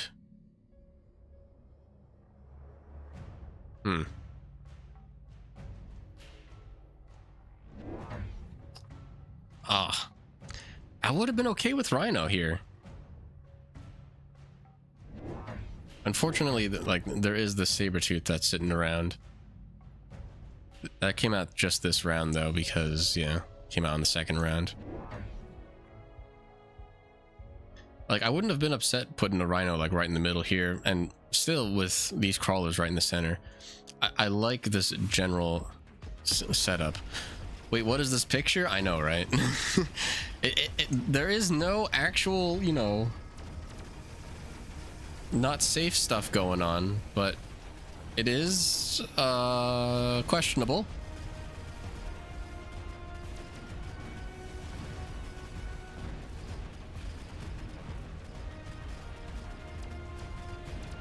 I believe it is a scantily clad woman getting a tattoo, and she's in pain.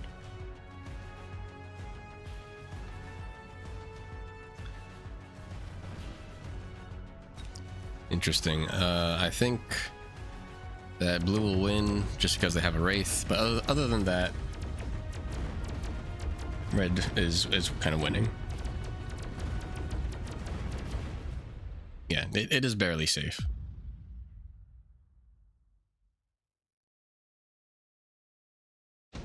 Safe enough. Safe enough is still safe. So what do we have next? We've got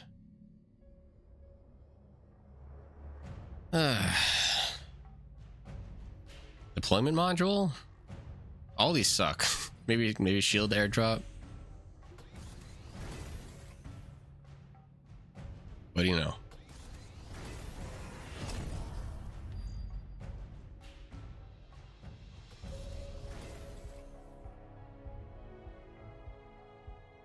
I'm surprised. Well, I'm not that surprised. I was gonna say I was surprised that Steel Balls never reached the Sabretooth, but the Sabretooth is doing enough damage to take out one of these guys per shot, and the Steel Balls are getting distracted by these sledgehammers and fangs and such. So it's a good defensive composition on red side for sure.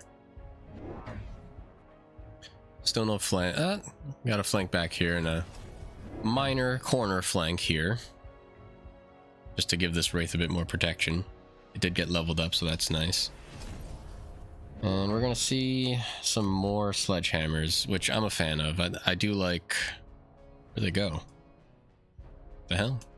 Confused. Oh, they put them right there. Give this Sabretooth a bit more protection.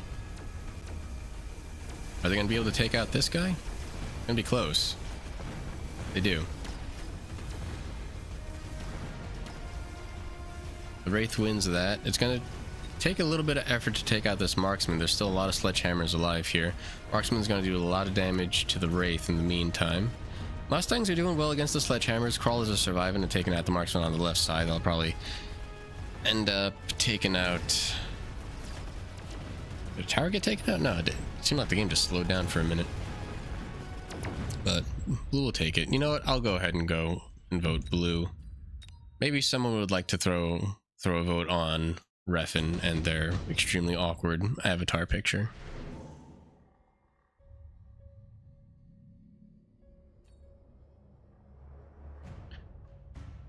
Advanced offensive tactics, go for it. It's early enough. What could go wrong? Oh.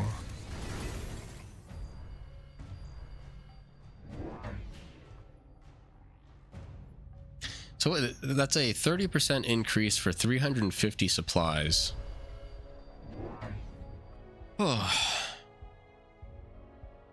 30%'s a lot.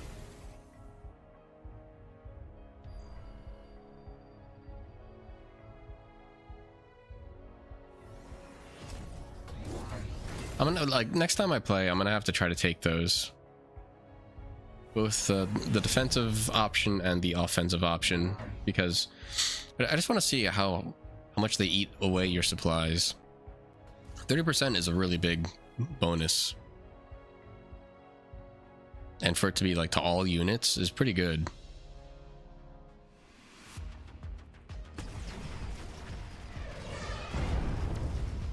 Alright. So we got 2 backline rhinos hopping in. That's going to keep this these crawlers safe here as well, which is good for them. They'll end up taking this tower. I don't know if it's going to be in time to save the rest of Red's forces. If the Sabertooth goes down, then that's going to really hurt, and it does. Well-timed tower. Marksman's going to be able to take out some of these steel balls.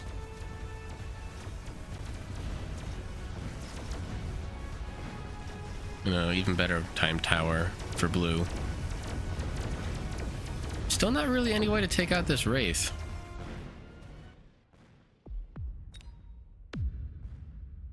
Does not get a level.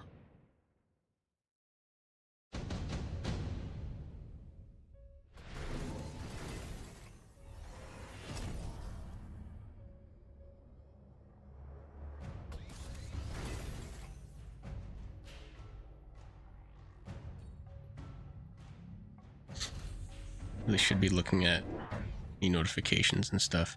And I saw that Stan resubscribed, and I should say thank you, Stan. I appreciate that. And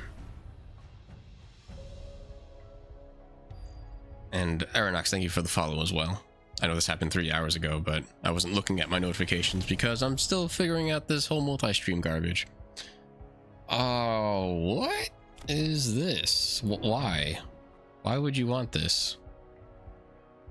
I mean, it works because there's only crawlers here.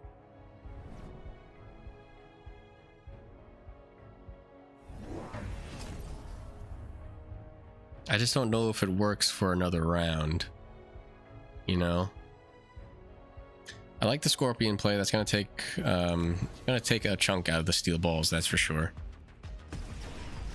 Are these level 3 sledgehammers? That's a lot of health.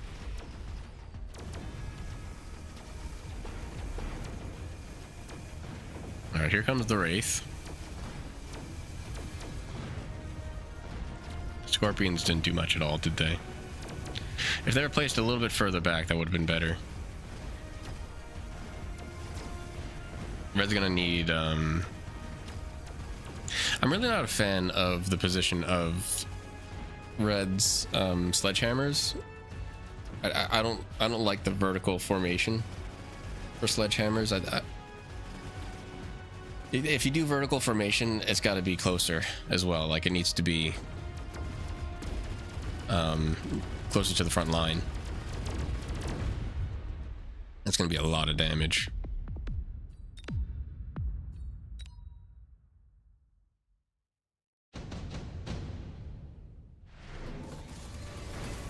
Anybody going to take a bet for the odds?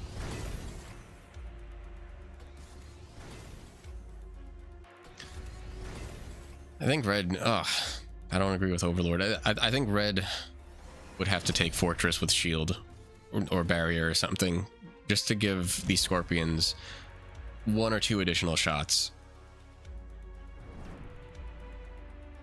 I missed when these Scorpions were purchased, but if they could have been elite, that would have really helped against these steel balls.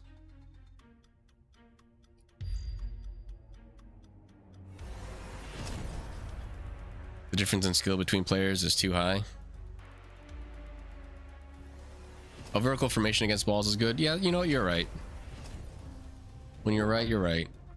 I always forget about that.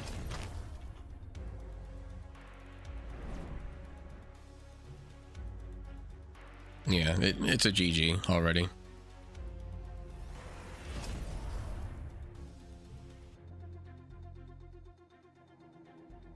It's just unfortunate that the formation, well, not the formation, but the location of these sledgehammers is offering no protection to like the middle and back line. So the steel bolts are just going in there and wrecking the important units. And that's game.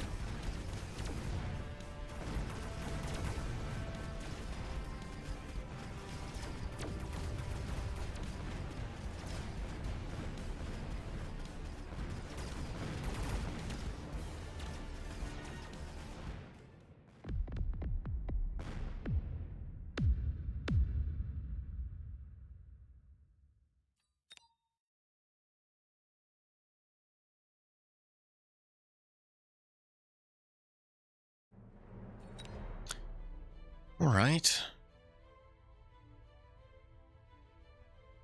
Well, got some bets over here, so let's check this out.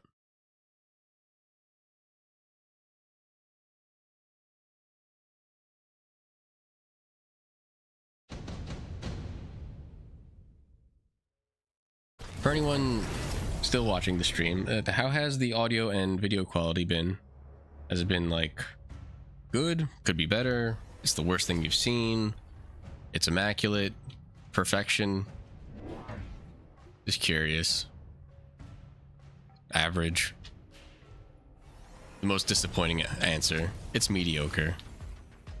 I'm not being witnessed today. It's good? Okay, good. Well, we got some ranked up arc lights. I don't know when they probably just came from the earlier rounds. Got some back corner flanks. Who is this? We've seen this setup before from the conclusion, right? Oh, we might have seen it from this player too. These arc lights in the corner. It's gonna allow this dude to win.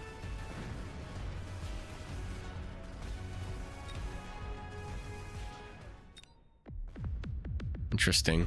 Let's see what happens in the round 4 prep.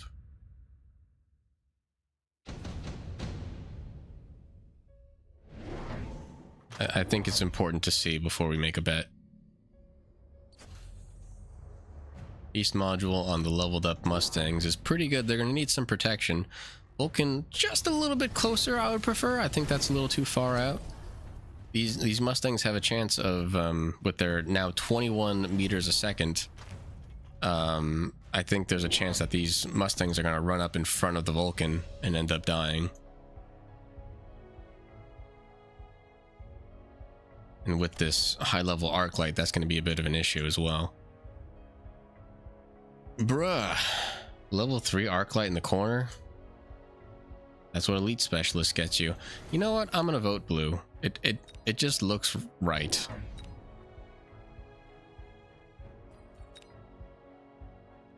Just seems right.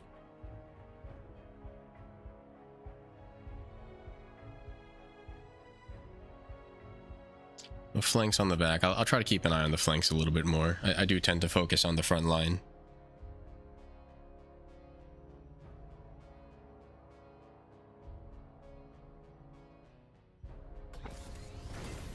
What are we waiting for here? Okay, there we go.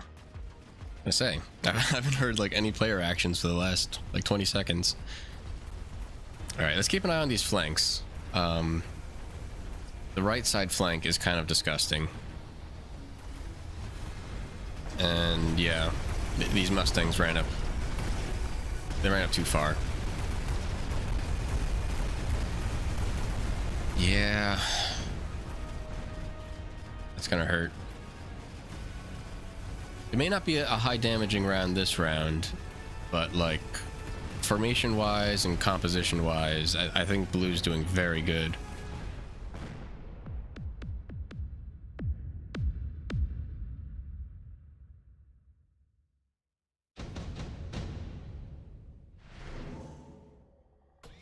Subsidized steel ball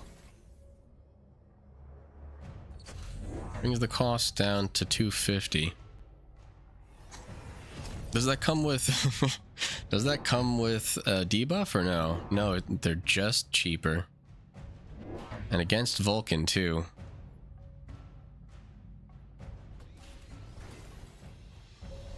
I really don't see red financially recovering from this.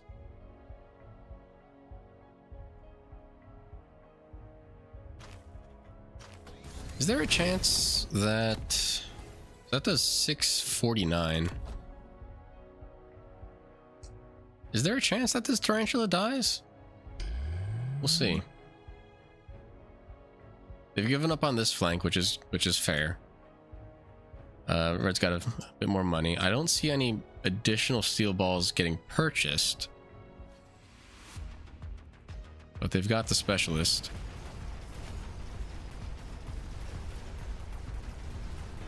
Are these Phoenix units new? I think so, right? I can't see the unlock order. No, Tarantula was still too strong.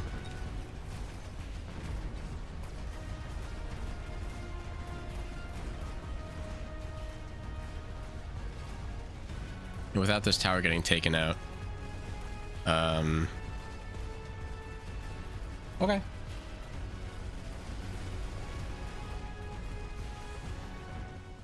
I disagree. I see people in the chat down here going like, Vulcan's so good. And like, chill out, dude. It just got like another 10% debuff on like its primary stats. Give the player some credit for like protecting it properly. These fangs are like really freaking slow chaff, and guess what? There aren't enough arc lights here to take out this chaff fast enough so that the main units can get to the Vulcan. It's very simple.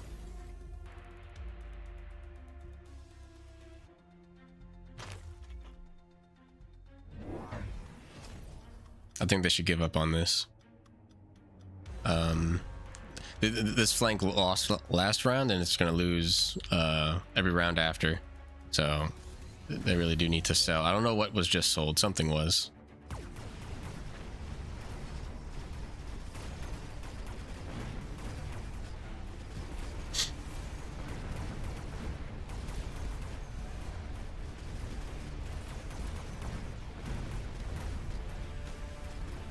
Yeah, these balls are getting no penetration. They get no respect.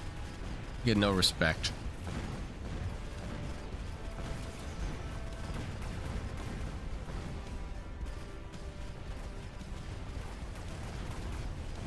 I mean, I don't know how this survived. What the hell happened? I'm super confused. Didn't this just lose last round?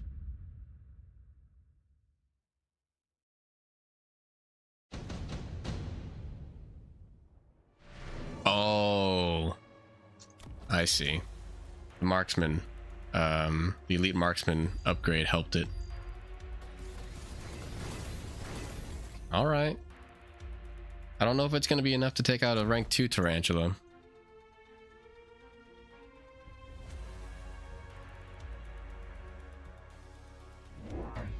I would love to see a bit more chaff clear on red. And ooh. Arclight is not what I was thinking. Phoenix is also not what I was thinking. I don't like these decisions. Not a fan.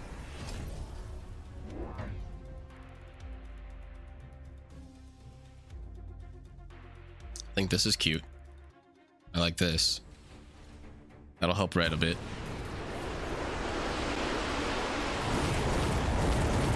I mean, blue. That'll help blue.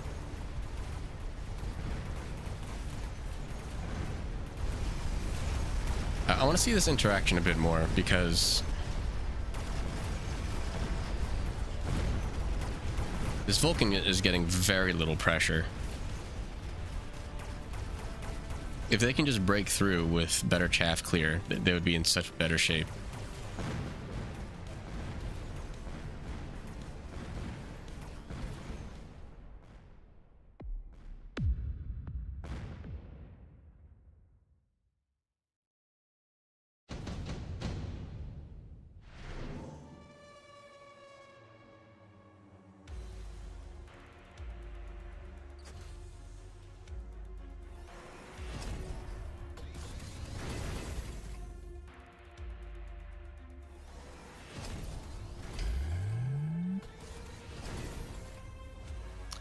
Is the strat arc carry?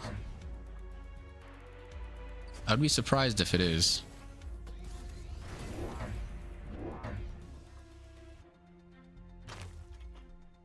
This is a lot of damage, and with the aerial option for the arc lights, I think that'll help take out a lot of the high damage overlords.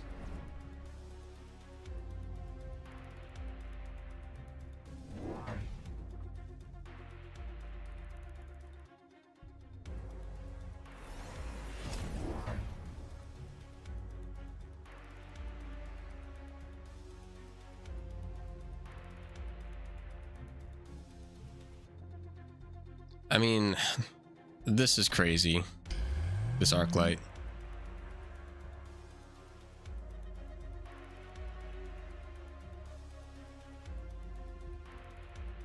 Is it level 7 or is this one level 7? Yeah. Keep an eye on this guy. See how much damage he does. That was a very good missile, actually. That saves so much time. I think that missile was the MVP, no joke. Being able to take out just the extra bit of chaff is gonna allow these arc lights and Phoenix units to hit some stuff.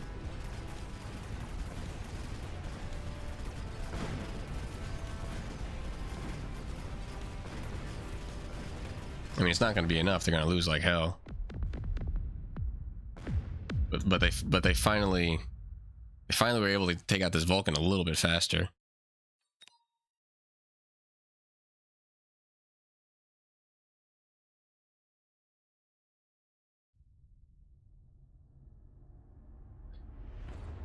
All right. Let's do our last match of the day. Starting from round 1.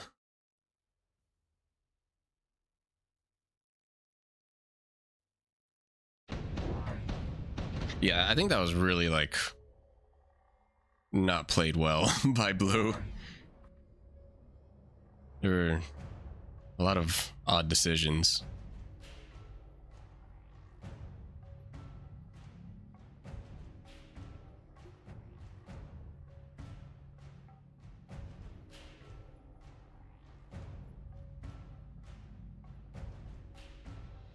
What is this? Is this like the additional 200?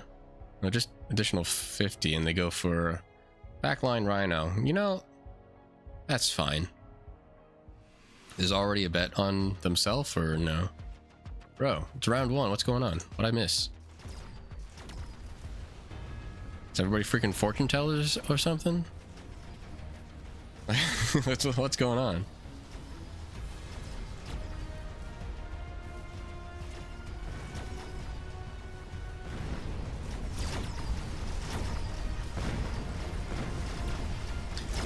Well, Rhino's gonna cause some havoc on the right side and probably end up... It would be very important and nice if the Rhino could get a lot of XP.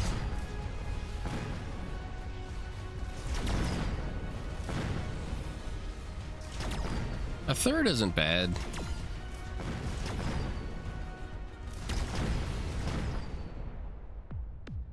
Some people just vote like the higher combat power.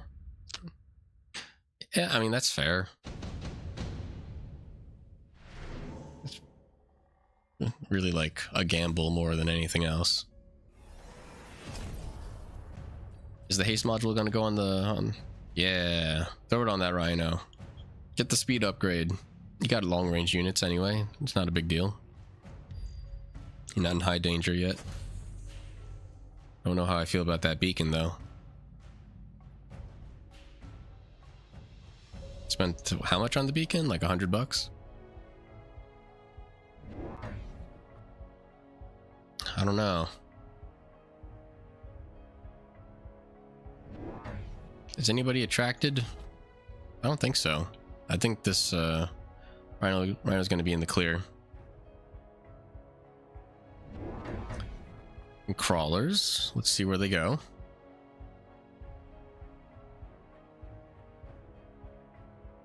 The backside for the most part. Yeah.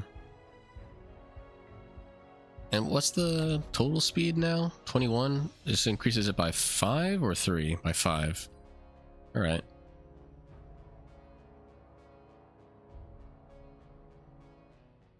Yeah, Rhino's gonna be schmoovin'. I've enjoyed Bear-Like's play in that, like, they've been... Damn, somebody just bet 200 on Bear-Like. I mean, that's cool, but, I'm just gonna go ahead and flop my bet right here.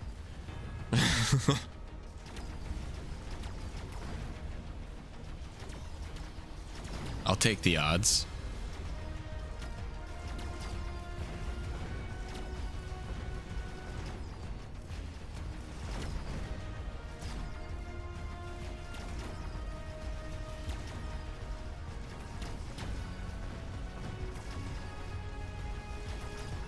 He always plays different stuff, not always the meta. Yeah, like I think it's funny that like that there is a meta in this game, because it's basically like the way I see this, it's like every game aside from like the very starting units that you take, it's basically a mirror match. So like the meta is only worth like the weight you put in it. So like if you don't pay attention to the meta and you just are always like analyzing and trying to calculate what goes well against and counter pick and stuff, or like you try to just come up with your own strategies and do your best to make what you know is stronger, I feel like you can still pull it off. You don't have to do like freaking Vulcan Wasp every game or whatever that weird Fang Fortress thing was for a while.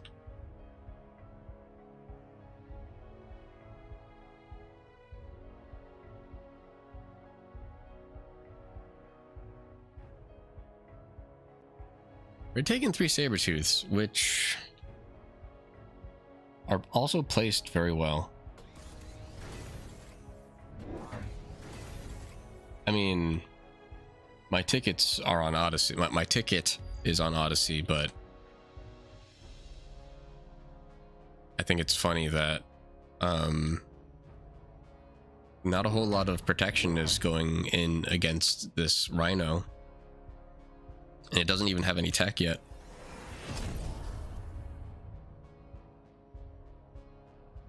Bear-Like is going to get a lot of mileage out of that Rhino without having to deal with like steel balls or just the melting point.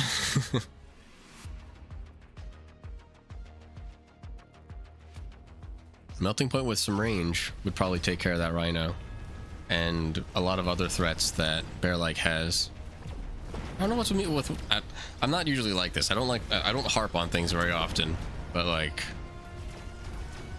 I've been bringing up melting point a lot. I don't know why.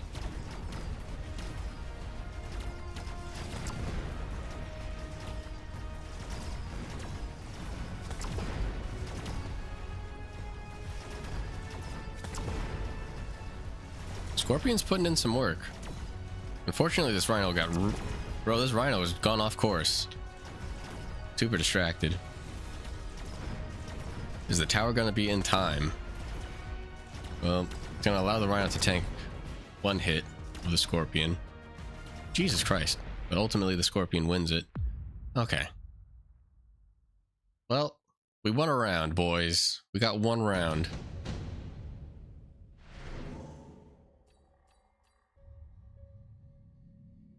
Laser sight probably goes right on the Scorpion, and I already forgot what they took.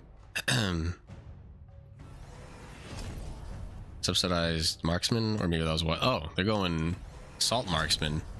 Okay, they're going a little crazy. Bear-Like is going a little crazy. I think the range from the marksman was very beneficial before. There's a chance that these marksmen are going to walk into the range of the AoE damage with the Scorpion. I would be very concerned about that.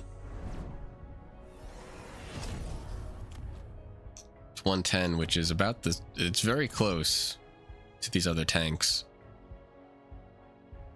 I don't think the damage is going to pay off. We'll see. We'll see. Good missile.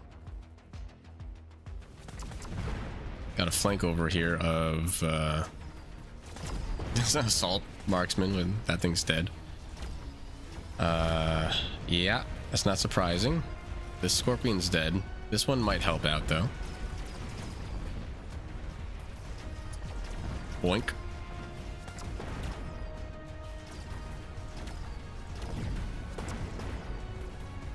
Yeah, that was as fun as assault marksmen are. I think that was a bad decision.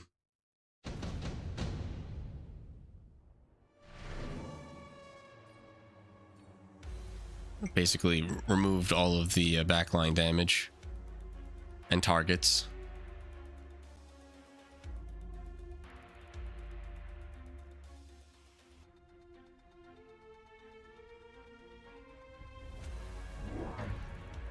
You're gonna have to but it's gonna have to put something in the back here.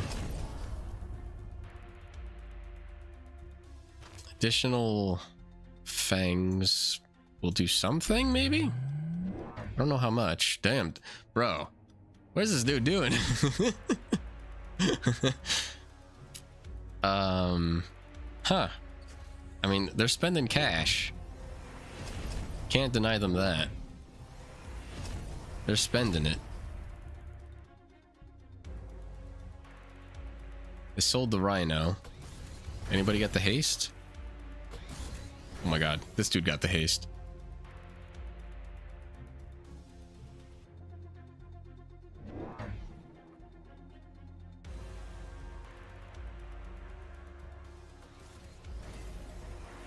I think the overall composition still favors the Scorpion on blue. Scorpions on blue.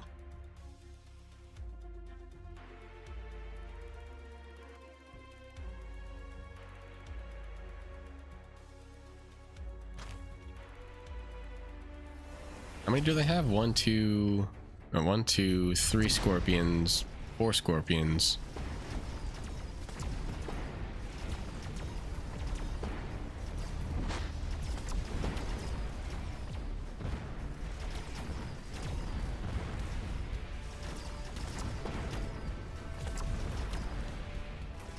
I think if blue can just maintain their chaff game, the Scorpions will just clean up everything else.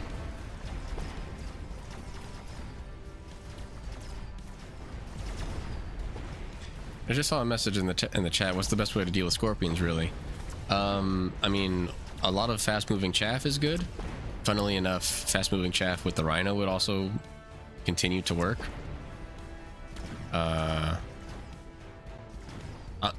I am legit surprised that that was as close as it was.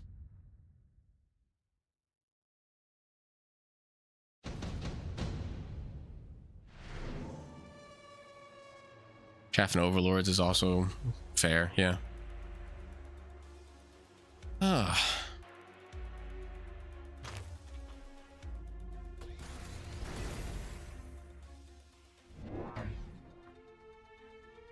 Melting point. Do it. Do it.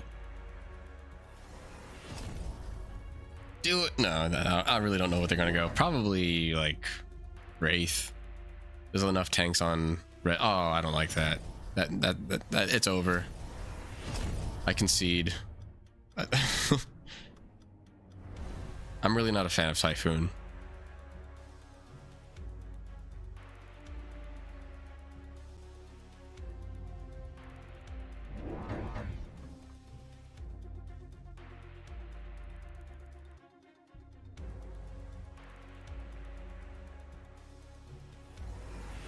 Good missiles on both sides to take out these fangs quickly.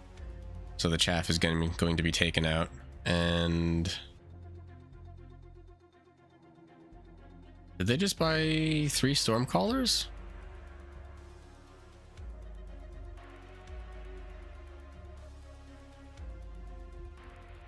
I think they did. I mean, Red hasn't spent too much money leveling up their sledgehammers. Sorry. Oh yeah, their sledgehammers. Oh, electric shot. Interesting. Why?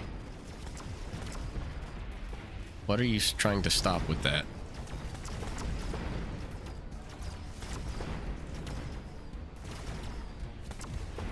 Typhoons are good against the Fangs. It didn't feel like the Fangs were an issue. Unless I just completely missed them on the left side, and that was why this tower got taken out.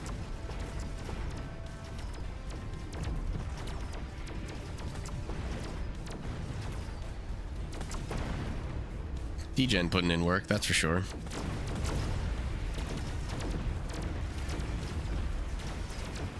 Maybe? No. Farseer does it, though. Getting close. 546 health to get through. Laser sight probably goes on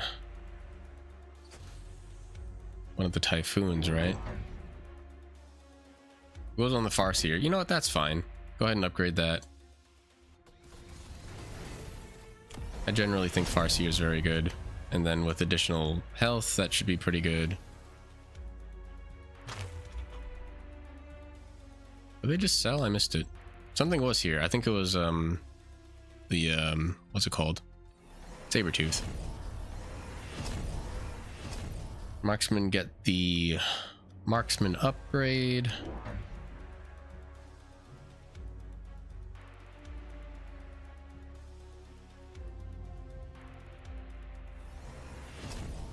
Oh yeah, that's right.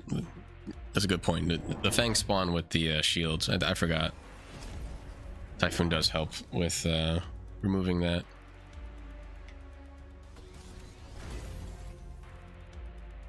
Good point.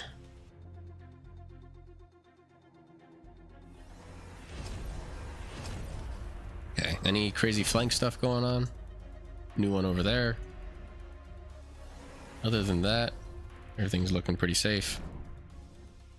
Same missiles. I think that's fair. I don't know what that's gonna do.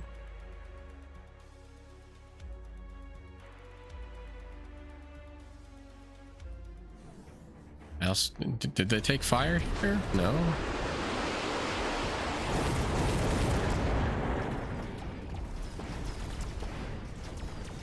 I guess this is so that the Wraith gets targeted a bit earlier, perhaps?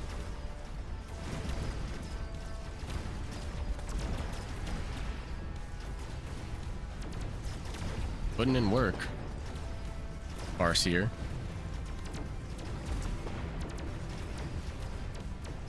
Maybe just had $50 left? Maybe. Damn, that marksman upgrade paid off.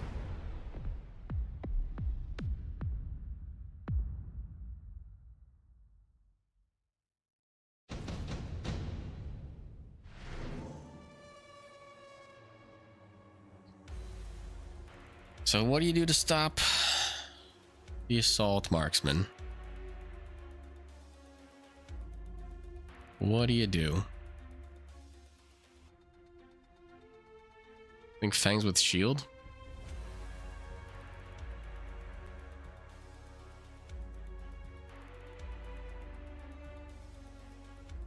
Yeah, wasps are no good.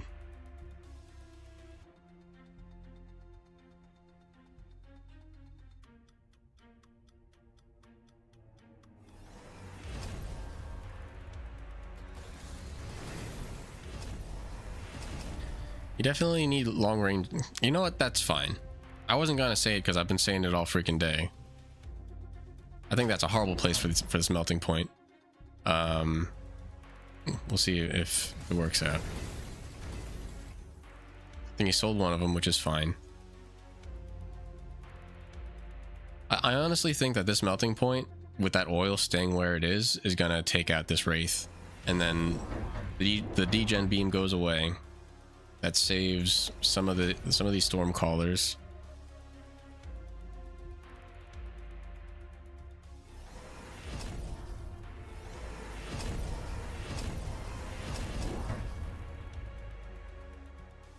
How did you just buy?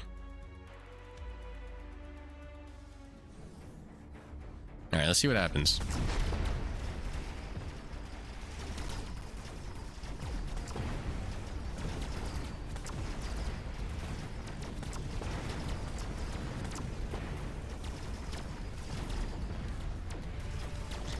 These assault marksmen are really putting in work. Their amount of health. All right, there's the melting point, taking out the wraith. Scorpions are gonna die soon. Tower's dead. Probably GG, right? Or close to it.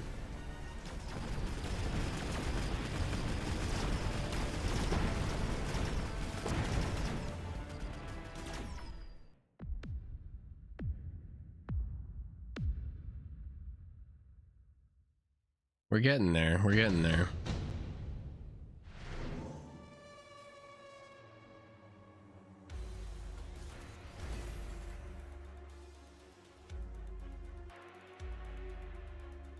So what do you do?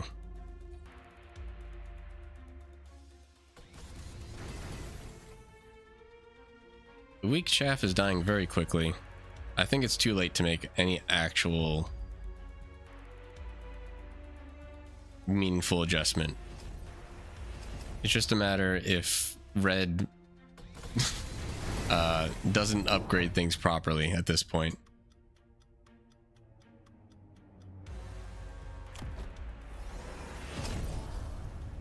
Takes the fangs. There's the shield. Good call, Aranax.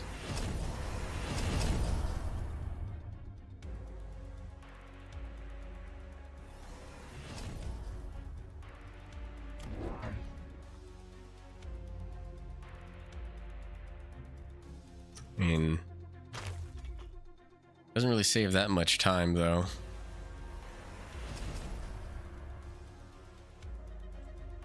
Double shot scorpion. I feel like more scorpions needed to be purchased earlier and placed horizontally.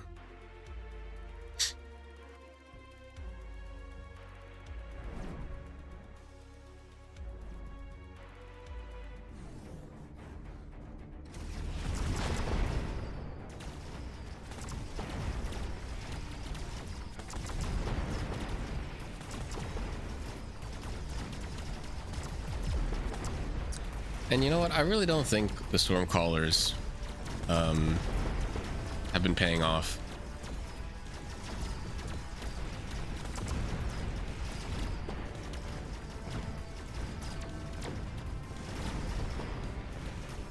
Hey, Tiny Pants. Hope you're doing well. I'm literally about to get off, though. I think this is the end of the round. I mean, end of the game here. Yeah, fangs were definitely too late.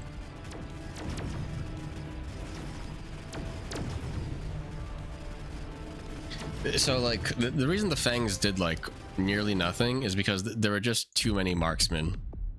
Like, sure, they block one shot, but then, like, there's another shot, like, literally that second. Wow, I can't believe this round is still going. I'm stunned. Well, thanks for hopping in, Tiny Pants. I appreciate it.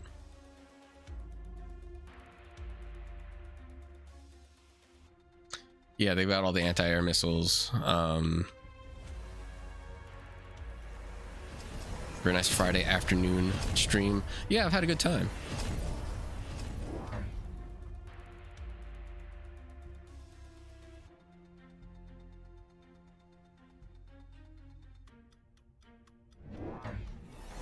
Like, I understand that they... You know what? I appreciate them trying to make the Stormcallers work. I like that they bought the tech. They bought more tech for it. Yeah, folks, don't forget to crush that like button and comment about how cool I am, and make sure you follow and subscribe and all that stuff. Totally.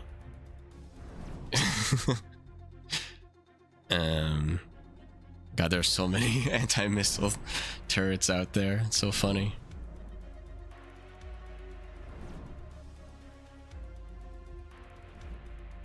And yeah, Bearlake's just gonna double up on the missiles to take out those fangs even quicker. Oh boy. Oh no.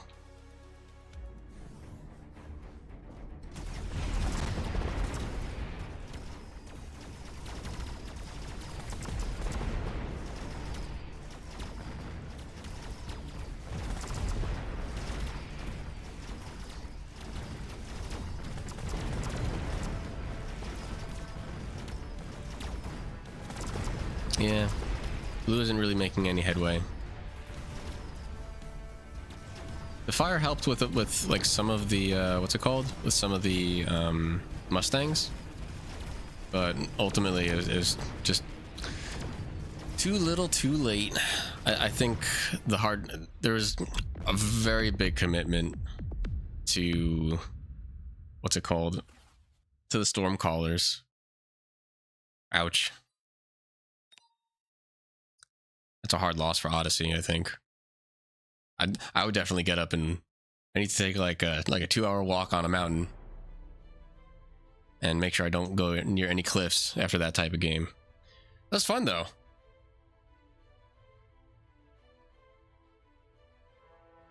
When am I gonna start simulcast streaming on MySpace? After I set up my my Tumblr account stream.